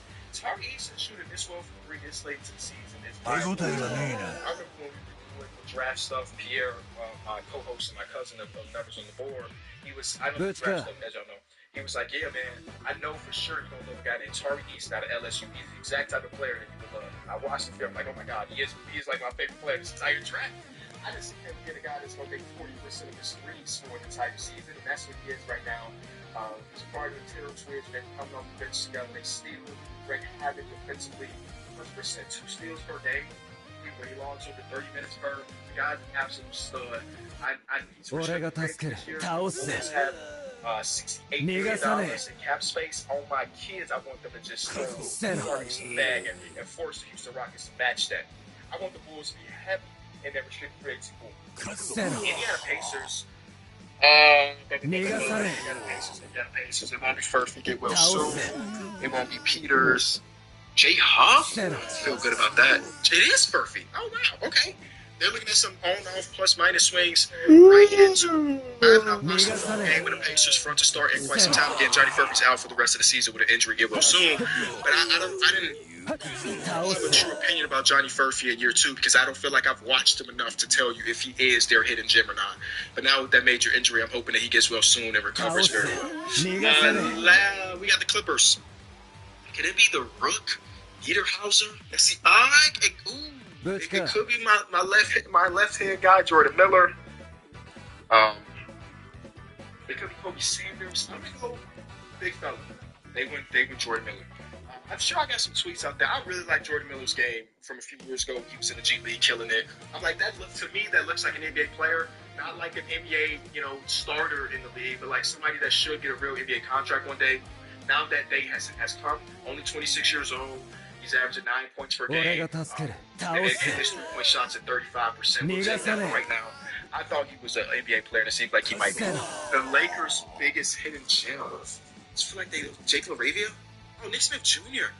One game Nick Smith Jr. had earlier in the season, there's like no Luka, no Reeves, LeBron. Nick Smith Jr. just went out there and balled his ass off. That shout out to Nick Smith Jr. I got really no opinions about you though. Grizzlies. Hendricks hasn't played there enough for it to be him, I don't think. GG Jackson's been tearing it up because they just need somebody to score. He knows how to score. I'm gonna go with the They went Cam. I should have known it was Cam Spencer, man. 25 years old, 11.6 points per game, about 6 assists per. Shout out to him in his starts. Is it Davion? I'm gonna go either Davion or Kaspar Jakashonis.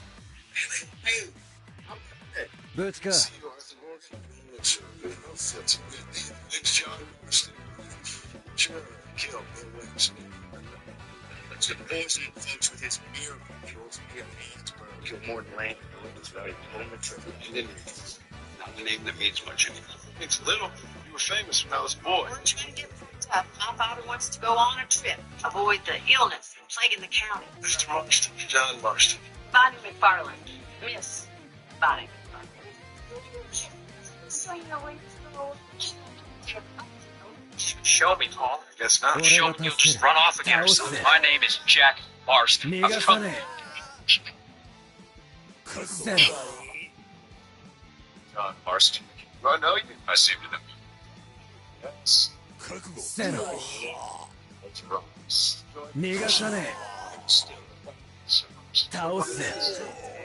Let's both try to ensure things stay that way.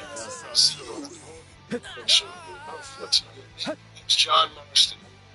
It seems we're in a whole lot of trouble.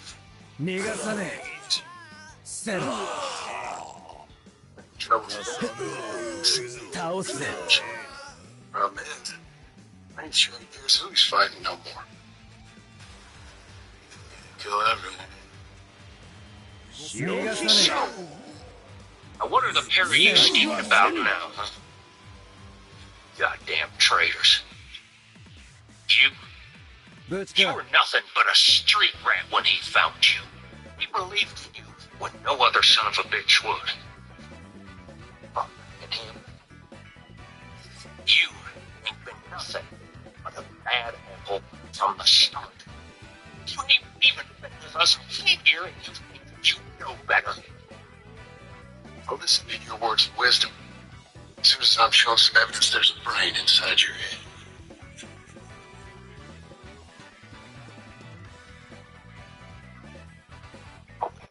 Yeah, I saw the Timothy Chalamet stuff like right before hopping on the stream.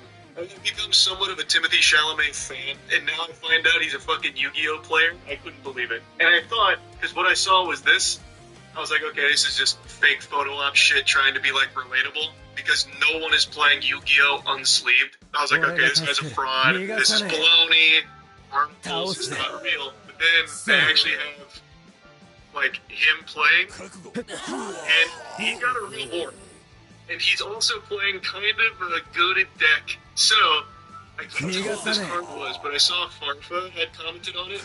So he's playing, using Junk Speeder. So what was happening is he was revolving Junk Speeder through the Ash Blossom with a Called by the Grave, which is right because you can see he has Called by out. So this dude, he knows ball. This guy actually seems to know ball. If this is a real picture, which it seems like it is. Yeah, I saw the Timothy Chalamet stuff.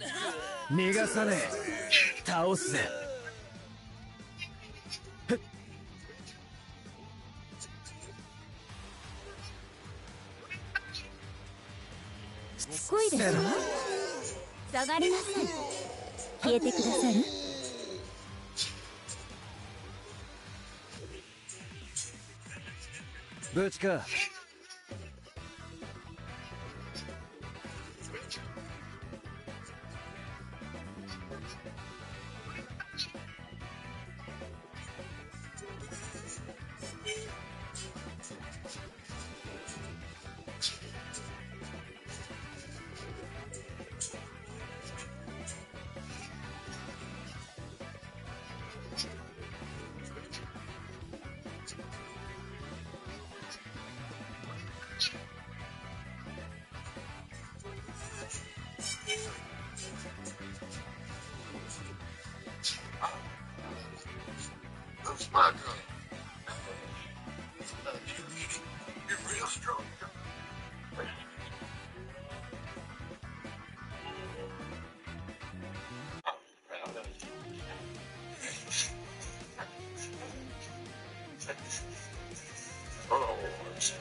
That's all you touch. Hey, I'm back here to love us. I said he was kissing. 俺が助ける。倒すぜ。逃がさねえ。隠せろ。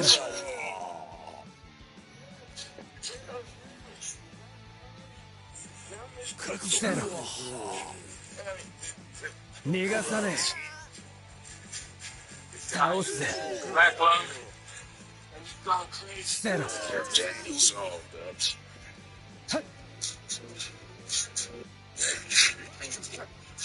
逃がさねえ。せろ。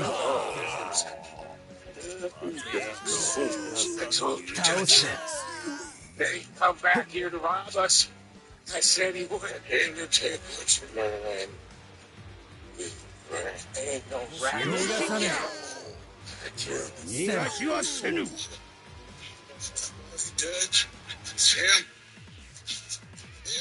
ブチか。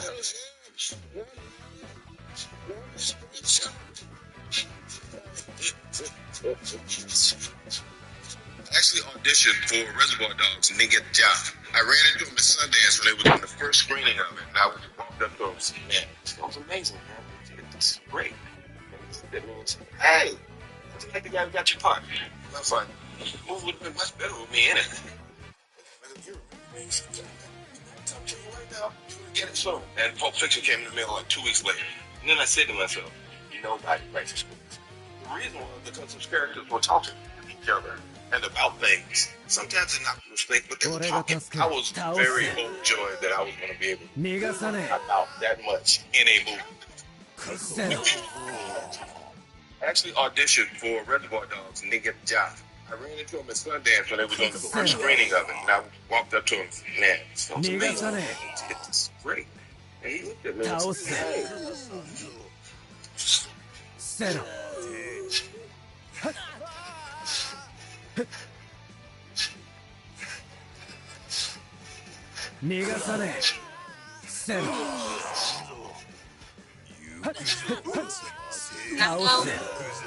I hope they cover my grave with roses.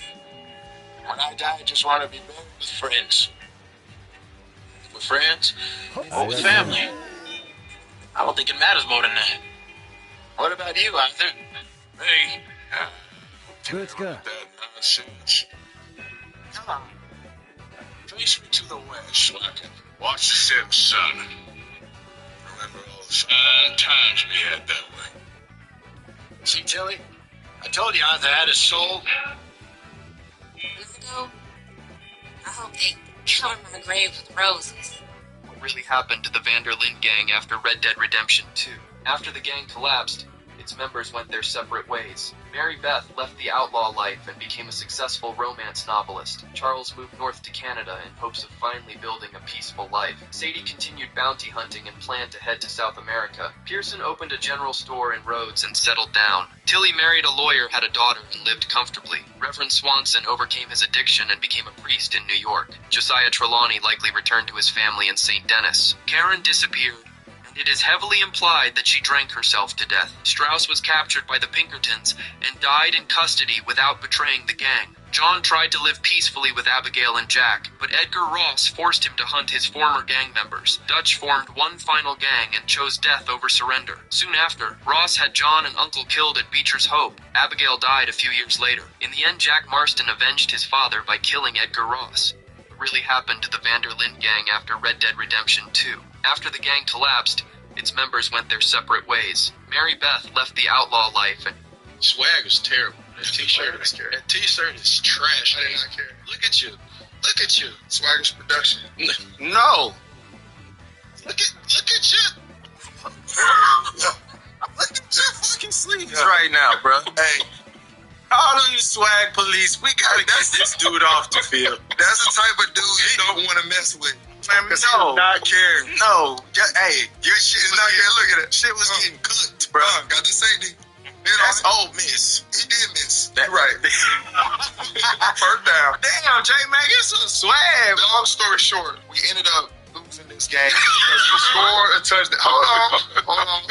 Hold on. God, finish. Golly.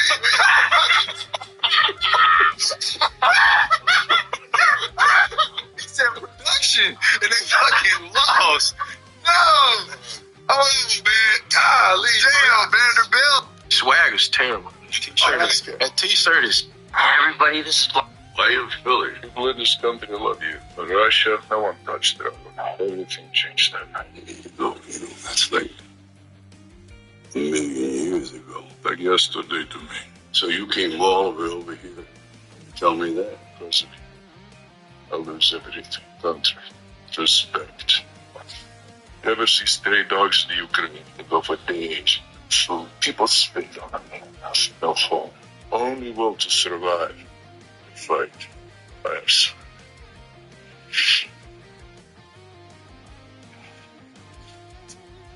All he knows is this. My son will be killed.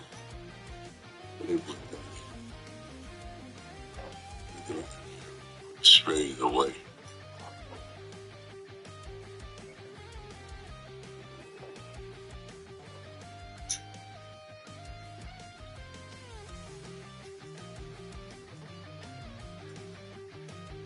It's like pictures. I am Philly. People in this country love you. In Russia, no one touched it. Everything changed up. So, it's like a million years ago. Like yesterday to me. So you came all the way over here. Tell me that, President. I'll lose everything. Country. Respect. I am word. And he tried to jump over the gate. He fell, and I was laughing at him. When we first shot that, he said, "What are you laughing at?" I was like, "You motherfucker, what you gonna do? You ain't gonna do shit." And they was like, "Cut, no, solo." I was like, "Man, I can't let this dude talk to me crazy like this. What the fuck y'all doing this backwards?" "No, solo, chill. It's a reason. You have to let him be the bully." I am word. And he tried to jump over the gate, and he fell, and I was laughing at him. When we first shot that, and he said, "What are you laughing at?" I was like, "You motherfucker, what you gonna do? You ain't gonna do shit." And they was like, "Cut, no, solo." I was like, "Man, I can't let this dude talk to me crazy like."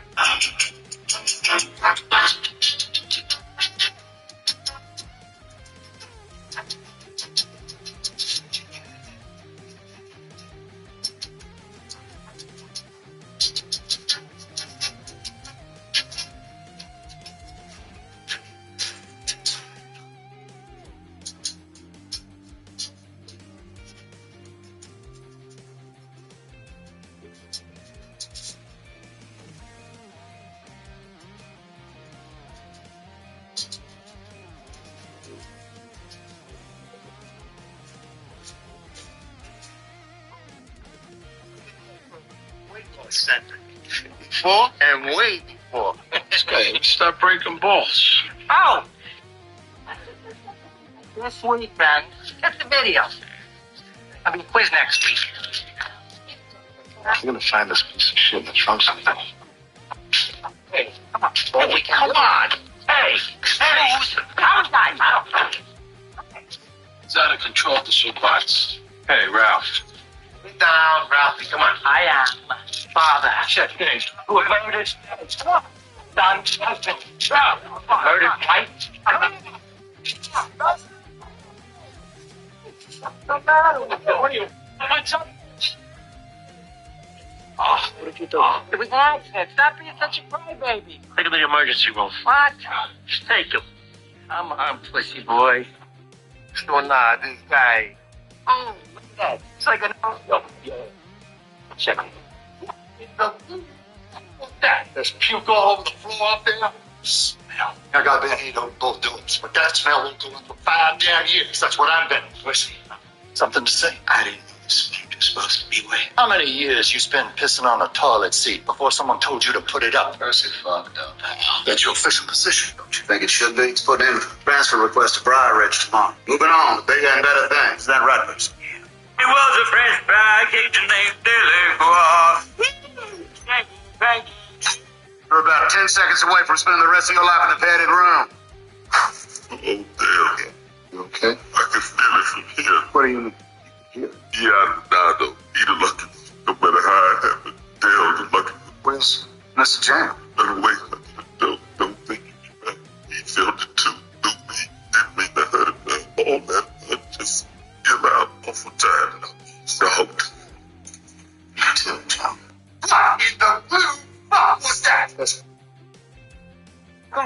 black friend to do white people shit. Welcome to taking my white friend to do black people shit. Today I'm taking my black friend to try white people food. Flesh clams, done? Like, you gonna cook it or just straight? Nah, I'm taking a shower. You fried clams. You know, nigga like fried. I got fried chicken. You're in Boston. You're known for the clams. No, bro. We're on the Freedom Trail, man. On the Freedom Trail, they do not sell fried chicken here. The Freedom Trail, they said, show us some fried chicken. On the Freedom Trail, there's a lot of black folks there. This isn't your Freedom Trail. This is our... Niggas, niggas say, hey, the British coming. How y'all niggas was thinking about the British? The British owned us. Cheers, my brother. You just spit that shit out in front of me. I did not mean to, bro. She stank like fish. You said it what? Somebody just girl named Susie took it way better. Hey, take the cheese. Take it. What that is. Oh, what's that? I'm done. I'm done. Thought that was chicken. White man love it. I knew it. It all in your white DNA. Face turning red. I see it. I'm Irish. This shit is in my blood. I have clam chowder in my bloodstream, and you have Kool-Aid. Tap. Welcome to taking my black. You ever play with a gay guy? What do you mean by play? No, like... No, Jason Collins. He's gay? Very. I didn't even know that. Oh, very, like... He wasn't out when he played, though, right? No, he wasn't out. But what was funny is that Jason, I knew him in college. I went to Arizona, he played at Stanford. So we were rivals. Like, both of us were #1 seed. We both get drafted to the Nets in the same year. And I'm sitting here like, fucking hate this guy. Fucking Stanford. Fast forward, he becomes one of my closest friends. Like, we were on the team together for 5-6 years. All of our success, all of our stuff. That's my guy. We both get traded. A couple years later, he comes out. So I fucking text him, and I'm like, yo. And this motherfucker responded back to me. He's like, yeah, I was meaning to talk to you. The funny thing is he has a twin brother. He has an identical twin brother, Jaron, that also plays in the NBA. So you're like, are you both gay? Or like, you ever play with a gay guy? What do you mean by play? No, like... No, Jason Collins. Thank you, everyone. I've thought about this for a very long time. It was something that I wanted to share with you guys. Glad I did it. Gonna take a break now. I don't know if I'll carry on streaming, actually, but I am gonna take a break from it. Besides, this is what you wanted to watch me play, you know? I'm sure if I started GTA 3 a week from now, you know, as you've noticed, I'm not as good at video games as I used to be. There are far better players. But I thought that this specifically might be able to offer a unique perspective that you guys might enjoy. So thank you for tagging along and indulging me. And thank you for your support. Thank you for all your appreciation. Happy New Year, Outlaws for Life. Yep, I'm done. Thank you, everyone. I've thought about this for a very long time. It was something that I... And the cameraman don't even got no haircut. Just imagine an ugly, light-skinned nigga with no haircut, bro. Imagine a nigga that needs an answer. Cameraman talks? God, you break, hey. Never get disrespected. Nah, you breaking the universal law, nigga. Oh, this my shit? Wait. What's going on here? Oh, shit. Oh. Where did that come from? Crazy?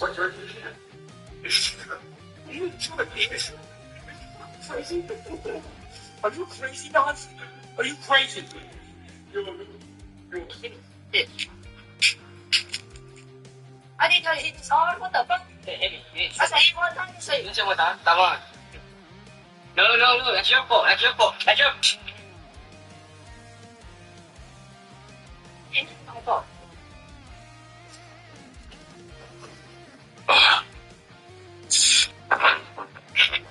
Stop it! Cut it out!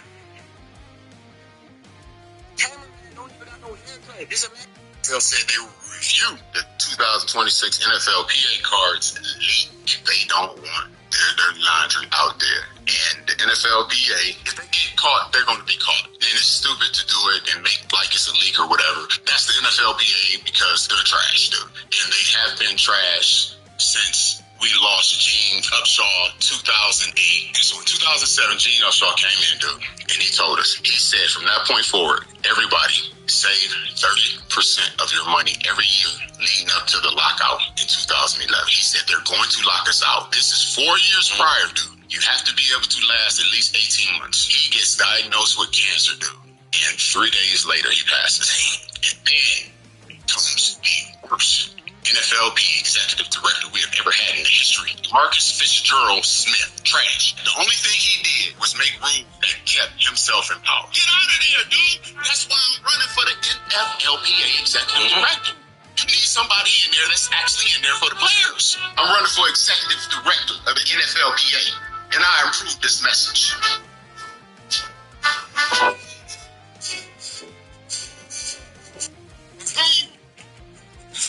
It's betraying me. Well, I mean, think for yourself. He's lying.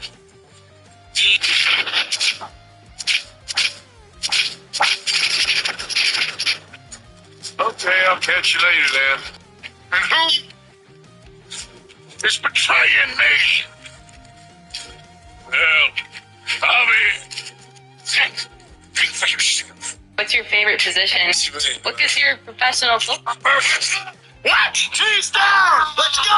I thought this score was supposed to be an easy thing. It's all gone crazy. What the fuck is this? Who snitched? This is in need of assistance. What are you doing? Find some cover. Help! God, I'm not gonna be fucking. Here we go.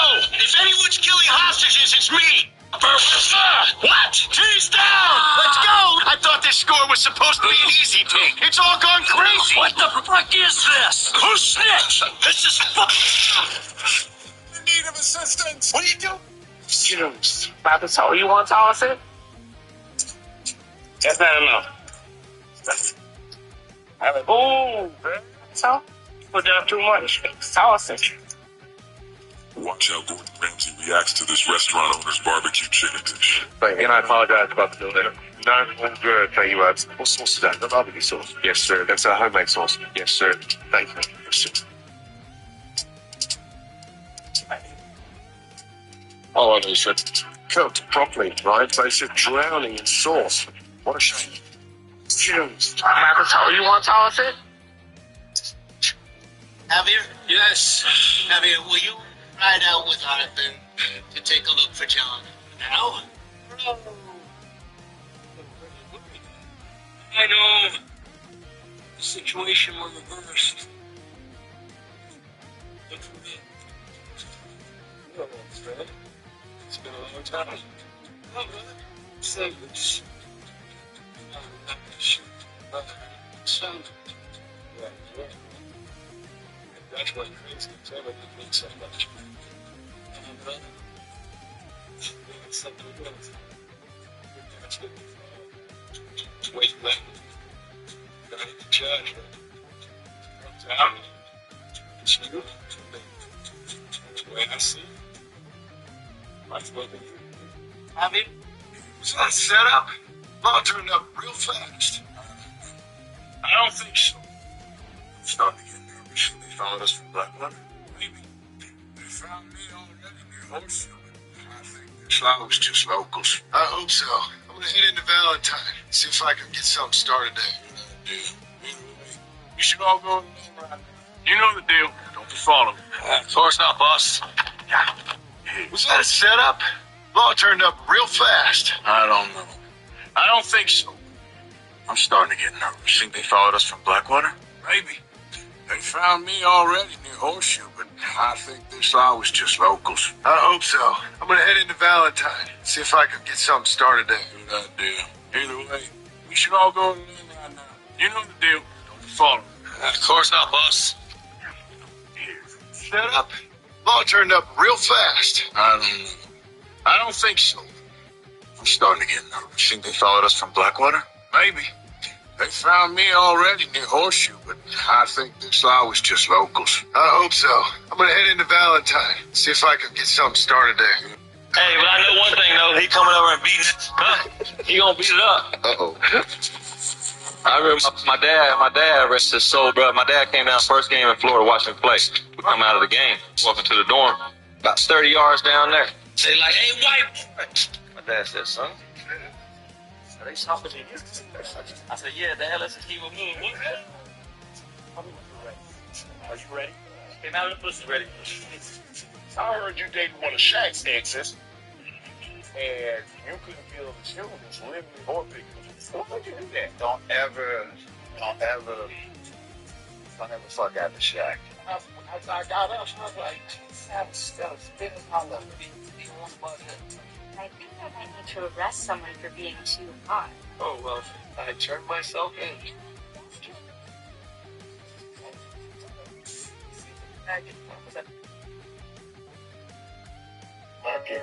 King Capella makes hard everything. That's wrong. DeAndre and Baroque not going to be on the same team as LeBron and Luka. However, though, all these plays right here, they're for you. So if you just do your job, you rebound and run the court. See, Buckets, I wish my career was this easy. Listen, you just shut the hell up and do your job and do it all the time and do it consistently. My problem with him is he don't play hard all the time. He don't play consistent all the time. 6 to 7 drop off, that's 12 points. You run the court a couple times, your guys run past, that's another 6 points. If they go 18 points like this, I don't want to hear another team from them. You don't play all the time. Not Clint Capella this time. Come on. Take care. I gotta go. Son, but I was supposed to do. I thought you knew that. Somewhere. I mean, that goes wrong. I mean, it's not like that anymore. You know, I know good people, I know bad people. You know, but I know it's different. I mean, I know I made mistakes, but things are better now. I mean, how many times we gotta go over this? If you think I'm better now, then why are you always like this? But you take the money, right? You take the fucking money every time. You come to my house. Why is my still there? Yeah, well, go one of the other kids. Go when you ain't even seen those.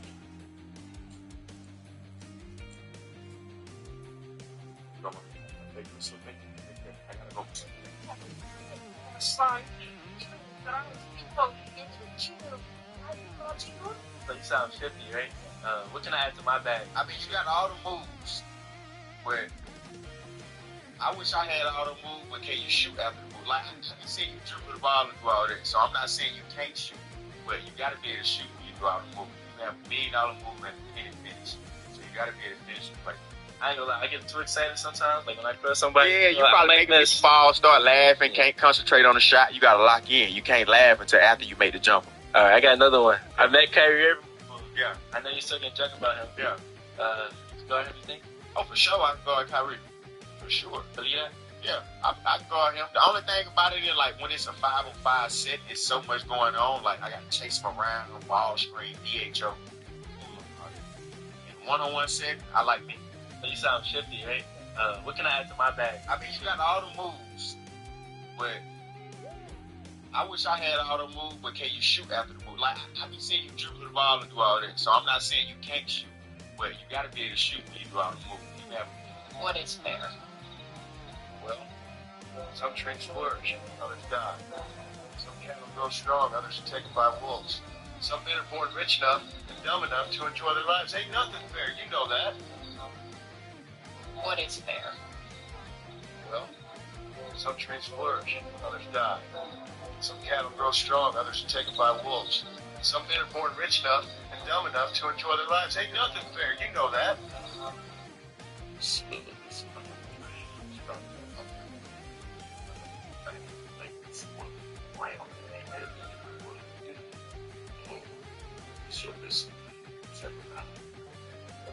John, it's not us over here. I show you kids.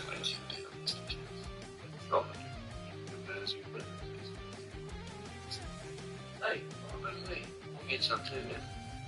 So, John, that's good.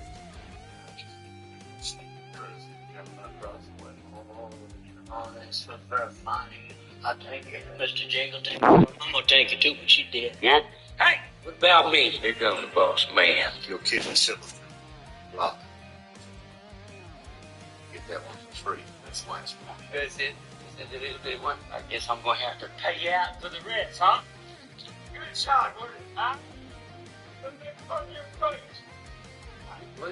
It's fun with it. It's gone. Smooth.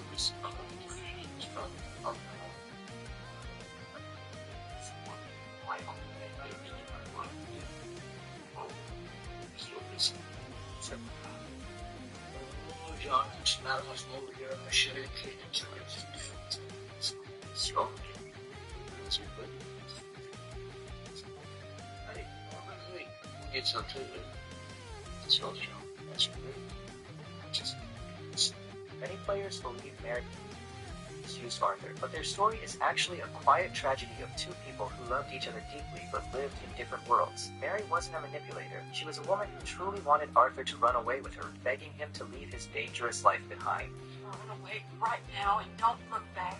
Proof of their bond is in the details, the way the controller vibrates with Arthur's racing heartbeat when she pulls him close, and the fact that Mary visits his grave years later wearing the brooch he gave her. She didn't stay away because she was cold, but because her father and their conflicting lives made a future together impossible. In the end, her grief at his graveside proves she was always loyal to the man she could never truly have. Many players believe Mary just used Arthur, but their story is actually a quiet loved each other deeply but lived in different worlds. Mary wasn't a manipulator. She was a woman who truly wanted Arthur to run away with her, begging him to leave his danger. Four cards that came out. Steelers are worse this year. So they got Flacco. That's an F minus. It says players reported having only 5 bathroom stalls for the entire team. That is true. You know you gotta run upstairs to get in. That's crazy. That locker room, F minus, worse for. But it's like 5 bathrooms. You think about it like that's just the way it was? Not okay. Right. That's what they do one time. Showers, you know what I'm saying? Like, it's not a lot of liquids in there too. And in the locker room, you walk in there, it's old. It's one of the back in the day. So you were saying like, oh shit, this is what it is. When you do look at it, it's like, nah, this is messed up. We need to have bathrooms available. Dude, I never really paid attention to it, to be honest with you, because I'm like, all right, I know I'm going to go in there, scan real quick, see if all the feet on there, then I'm going to shoot straight upstairs. I get one of the two that's up there. I don't know price fixed it. Hey, you're not a problem. Boy, I just met some guys up near the river. A fella named Milton, and I don't remember the other fella's name. Rose. And Rose. They are employees of the agency, and they know about the drink, and they know what you followed back here. They know we're near you. And they want you, Judge. They offered me my freedom in exchange, they did. Why didn't you take it? Very fine. Well, what do we do?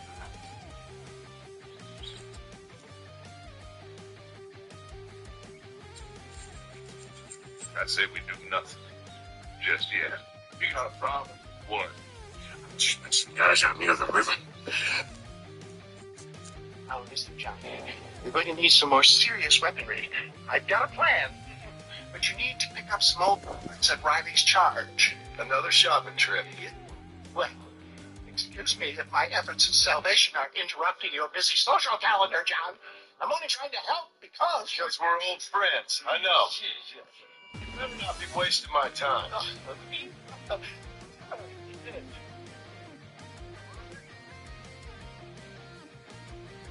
Okay, this article was built for Mr. Larson. This part is from Hidden Gems.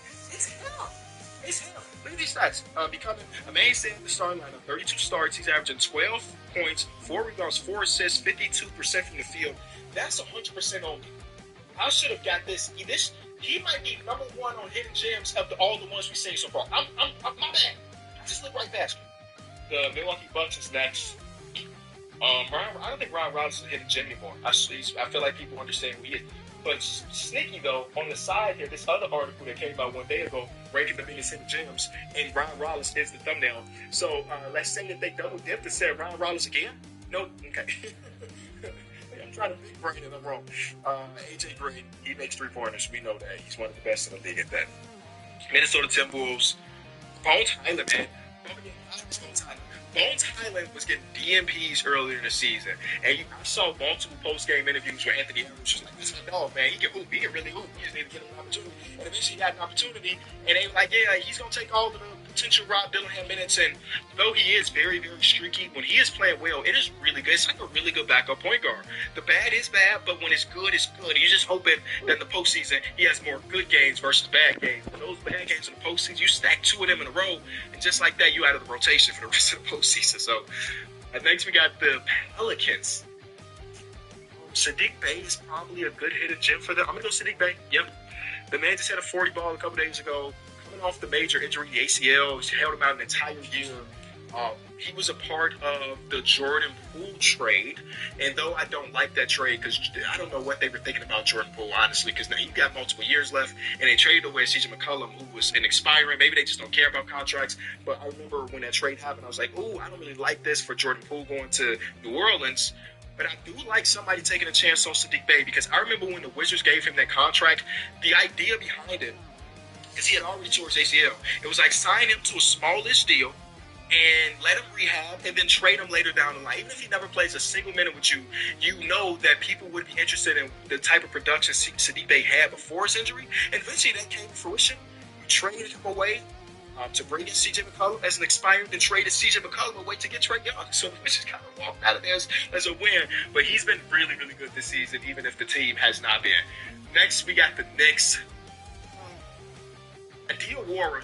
Okay, I'm saying Diawara mostly because his defensive upside is surprising to me. I didn't know who the hell he was until the first game he actually played. I thought Diawara was strictly based on defense. They're saying Kolek nearly triple-double in his long start this season. 20 points, 11 rebounds, 8 assists, 3 steals. So shout out to him. Next team on the list is the OKC Thunder. No, it's AJ Mitchell, 100%. Yeah. So, now this is AJ Mitchell because obviously he didn't play a lot last season because, second round player. And then this year he started off so well and then got injured and everything. And he is so important as a secondary creator for OKC in the long run. Man, they got a lot of hidden gems over there. Orlando Magic. It can't be Anthony Black anymore. I think he graduated away from hidden gem, but maybe I'm wrong. The Silva, Olga Batanzi, the 26-year-old center, putting up 13, 11, and 3 per 36 minutes of play, making him the only player to reach those figures. I mean, it is wildly, very specific. So even though it is impressive, it is a very specific stat. So, yeah, you could be good with that. Next team is the 76ers, Trent Wofford, Adeem Bona. Okay, they got a lot of big fellas out there. Man, they deserve some love. Some of these dudes are just all energy all the time, man, and that is about an NBA player. Phoenix Suns, also Iguodala. No, okay, so it's Kyle Gillespie. Another real hidden gem before the season started. I saw it in him, and I didn't think he was going to be averaging this much and shooting this well from deep. But yeah, 100% a hidden gem. Portland Trail Blazers. Rob Williams, probably not, right? I feel like he's been seeing too much conference finals appearance with the Celtics. He can't be a hidden gem. So if that's the case, Caleb Love rookie season, he crazy. Well, you don't miss 3-pointers. What's the percentage at now? Oh, I feel like it's dropped a little bit. I feel like it was at 44% when somebody got traded. Maybe not. Sacramento Kings, Maxime Reynaud. Oh, Dylan Garwood. Okay, what did the two say? Reynaud's playing so damn great. I think he's got a conversation to make all rookie, maybe even first team, but he's in that conversation even though the team is so bad. Dylan Caldwell was a guy that I had never known existed until game 4 of the NBA season. Who the hell is that? But yeah, he could be a valuable guy in this league. The Spurs, KB Keldon, he's graduated from that. Is it going to be Cornette? Julian Champagnie. And you know what? I'm going to call my shot right here. Justin Champagnie's going to be there for the Wizards once we get there. 100%. This dude took Harrison Barnes' starting spot because he is just a knockdown shooter. When he's hot, it is a tough cover because they already got a lot of offensive options over there. So if he's also hitting the shot, it might be GG's for you. The Toronto Raptors, can we go Palmer Boyles? Probably to the way he's been defending as a rook. Okay. Palmer is the best small contract in basketball. I think you could give him that. At 26 years old, he does nothing but hit his shots and play well. So I ain't mad at it. Utah Jazz is the next team. Not gonna be Nurkic, even though he did have that 2-week stretch. Oh my goodness, Nurkic is like Jokic. Who can this be? Maybe Keontae, Isaiah Collier. Yeah, I had to get there. I had to look down the depth chart a little bit. The guy's one hell of a passer. Can get 2 feet to the paint. And then he's played multiple games this season where he played every single second, which is really impressive. And I already called my shot, give me the other Champagnie brother, and I will be right. Yeah. All them I got right. Man, fuck it. Do I agree with a lot of these? Maybe. Everything I guess, it should be the right answer. Yeah. So it's been a week since the chaos of the Estadio Resolution, all of the chaos that followed it as well. There's been investigations opened up, rulings made, bans that are basically repeating history, appeals all sorts. So guys, this will be an update for you where we'll go over everything that's happened so far, clear up some confusion, clear up some misconceptions, such as the young fella Rodrigo and the attention that received on Benfica's socials, Cristiani's ban for the second leg and why it isn't a controversy, etc., etc. I'll go in a loose chronological order, grouping certain things together that didn't happen at the same time when it makes sense to do so. So, starting with a couple of days after it all, we heard initial reports that Cristiani allegedly said that he called Vinicius hermano, brother, not mono, monkey. Okay? Then, shortly after, it was announced that UEFA would open an investigation into the matter for potential disciplinary treatment. Real Madrid made a comunicado oficial where they said the following. Real Madrid CF announces that today it has submitted all available evidence to UEFA regarding the incidents that occurred last Tuesday, February 17th, during the Champions League match our team played in Lisbon against SL Benfica. Our club has actively collaborated with the investigation opened by UEFA following the unacceptable episodes of racism experienced during that match. Now, what that evidence actually isn't known to us. I assume it would be statements from the players who were around when the alleged racism happened. Maybe they had someone filming on the sidelines for club media who picked up something. Who knows? I have no idea. Shortly after that, it was said that Cristiani had given his version of events to UEFA and said that he actually called Vinicius Jr. a homophobic slur instead, the Spanish equivalent of the F slur in English. The interesting thing is that a quote from Chouameni corroborates this, and I say it's interesting not because it proves whether or not he used racist language, but there is incidents. As after the match, Chouameni said, quote, "We were told Cristiani called Vinicius a monkey. Cristiani denied it to us. He said he called Vinny a F slur instead." Again, whether Cristiani said mono or the homophobic slur is unknown to us at this time. All we know is that he allegedly admitted to UEFA that he used the homophobic word instead of the racist one. So does that mean he won't get banned? Hell no. That's still absolutely a bannable offense in UEFA's and any self-respecting organization's eyes. In fact, homophobia is considered on the same level as racism by UEFA, which provides an interesting question of why a lot of people in the world are seeing this and saying, "Oh, you said that? Oh, well, okay, that's not that bad then." Weird to me, but anyway, here's what UEFA says in Article 14 of the UEFA Disciplinary Regulations. Any entity or person subject to these regulations who insults the human dignity of a person or group of persons on whatever grounds, including skin color, race, religion, ethnic origin, gender, or sexual orientation, incurs a suspension lasting at least 10 matches or a specified period of time, or any other appropriate sanction. So there you have it. When it comes to whether or not Cristiani will receive a ban, it looks as if he absolutely will, if these stories of his admission are indeed correct. The question that remains, what did he say? Which kind of discriminatory language did he choose to use? And if he will get more than 10 matches for doing so? We'll revisit Article 14 from UEFA's disciplinary regulations again in a moment, but first, Benfica has indeed begun looking into the pair of idiots in this. Sorry, we shouldn't just call them idiots. Benfica has begun looking into the racist idiots in the stadium who were making monkey gestures and noises towards Vinicius Jr. No announcement on what their punishment will be, but of course, they weren't the only ones making monkey noises at the Real Madrid players during that match. It was happening a lot in the stadium. We've all seen the videos, right?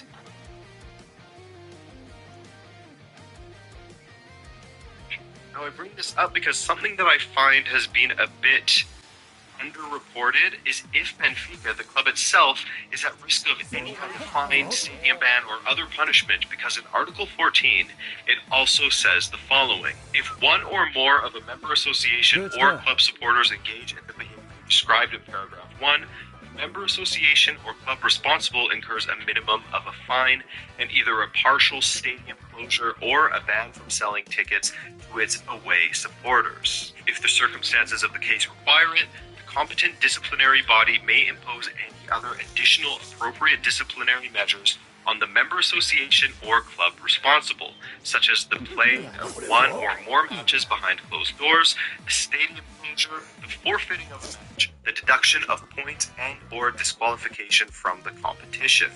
It just says if one or more are found to be doing something, then there could be a punishment. So we'll see if Benfica get away with that one.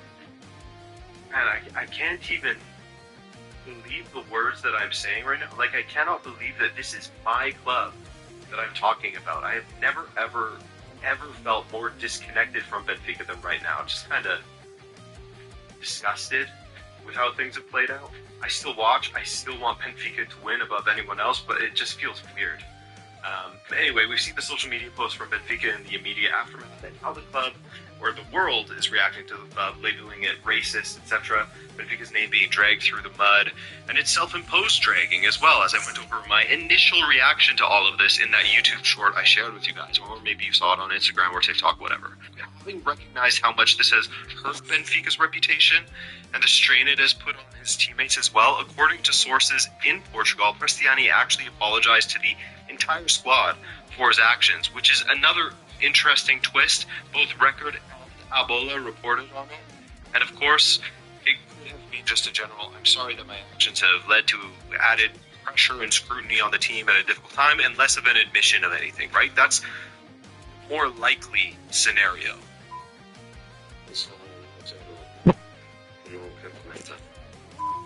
Now, speaking of added pressure, we've heard very little from Mourinho, who was at the center of a lot of criticism in how he handled the situation. The things he said to diminish Vinicius Jr.'s word, to paint him as a liar or a boy who cries wolf, when that simply isn't the case, as we know, and so on. Following that match against Real Madrid, it was announced that Mourinho would not take a pre-match press conference that was open to the media prior to Benfica's match from this past Saturday. Instead, he would only speak to Benfica TV. Now, as a Benfica supporter, I know that this isn't exactly out of the ordinary. Mourinho has done this many times this season with Liga matches because there is no obligation for him to appear in front of the national and international media as other leagues have. So he has done this before where he only speaks to the club's official TV channel.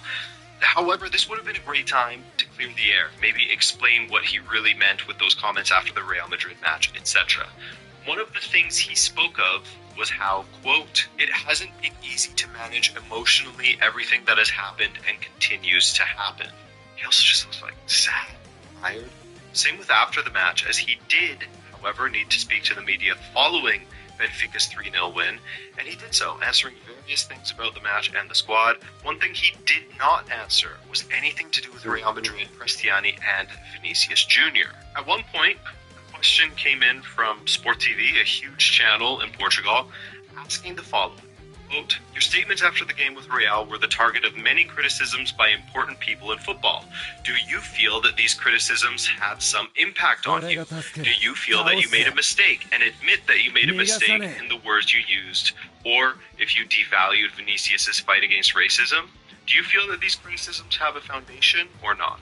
And to this, Mourinho answered, quote, I don't want to comment. Then Benfica's press officer jumped in to say, quote, I understand the curiosity, but there is an investigation of UEFA to take place, and therefore Mr. Jose Mourinho is not available to answer the question on that subject and to make more comments. I mean, Alvaro Arbeloa was able to speak on the subject, and Real Madrid are involved in this investigation as well. I'm sure you saw what he had to say. I can see why the club, Benfica that is, don't want him to speak any further on this. You can't control what he'll say. And the last time he spoke of Vinicius and racism, it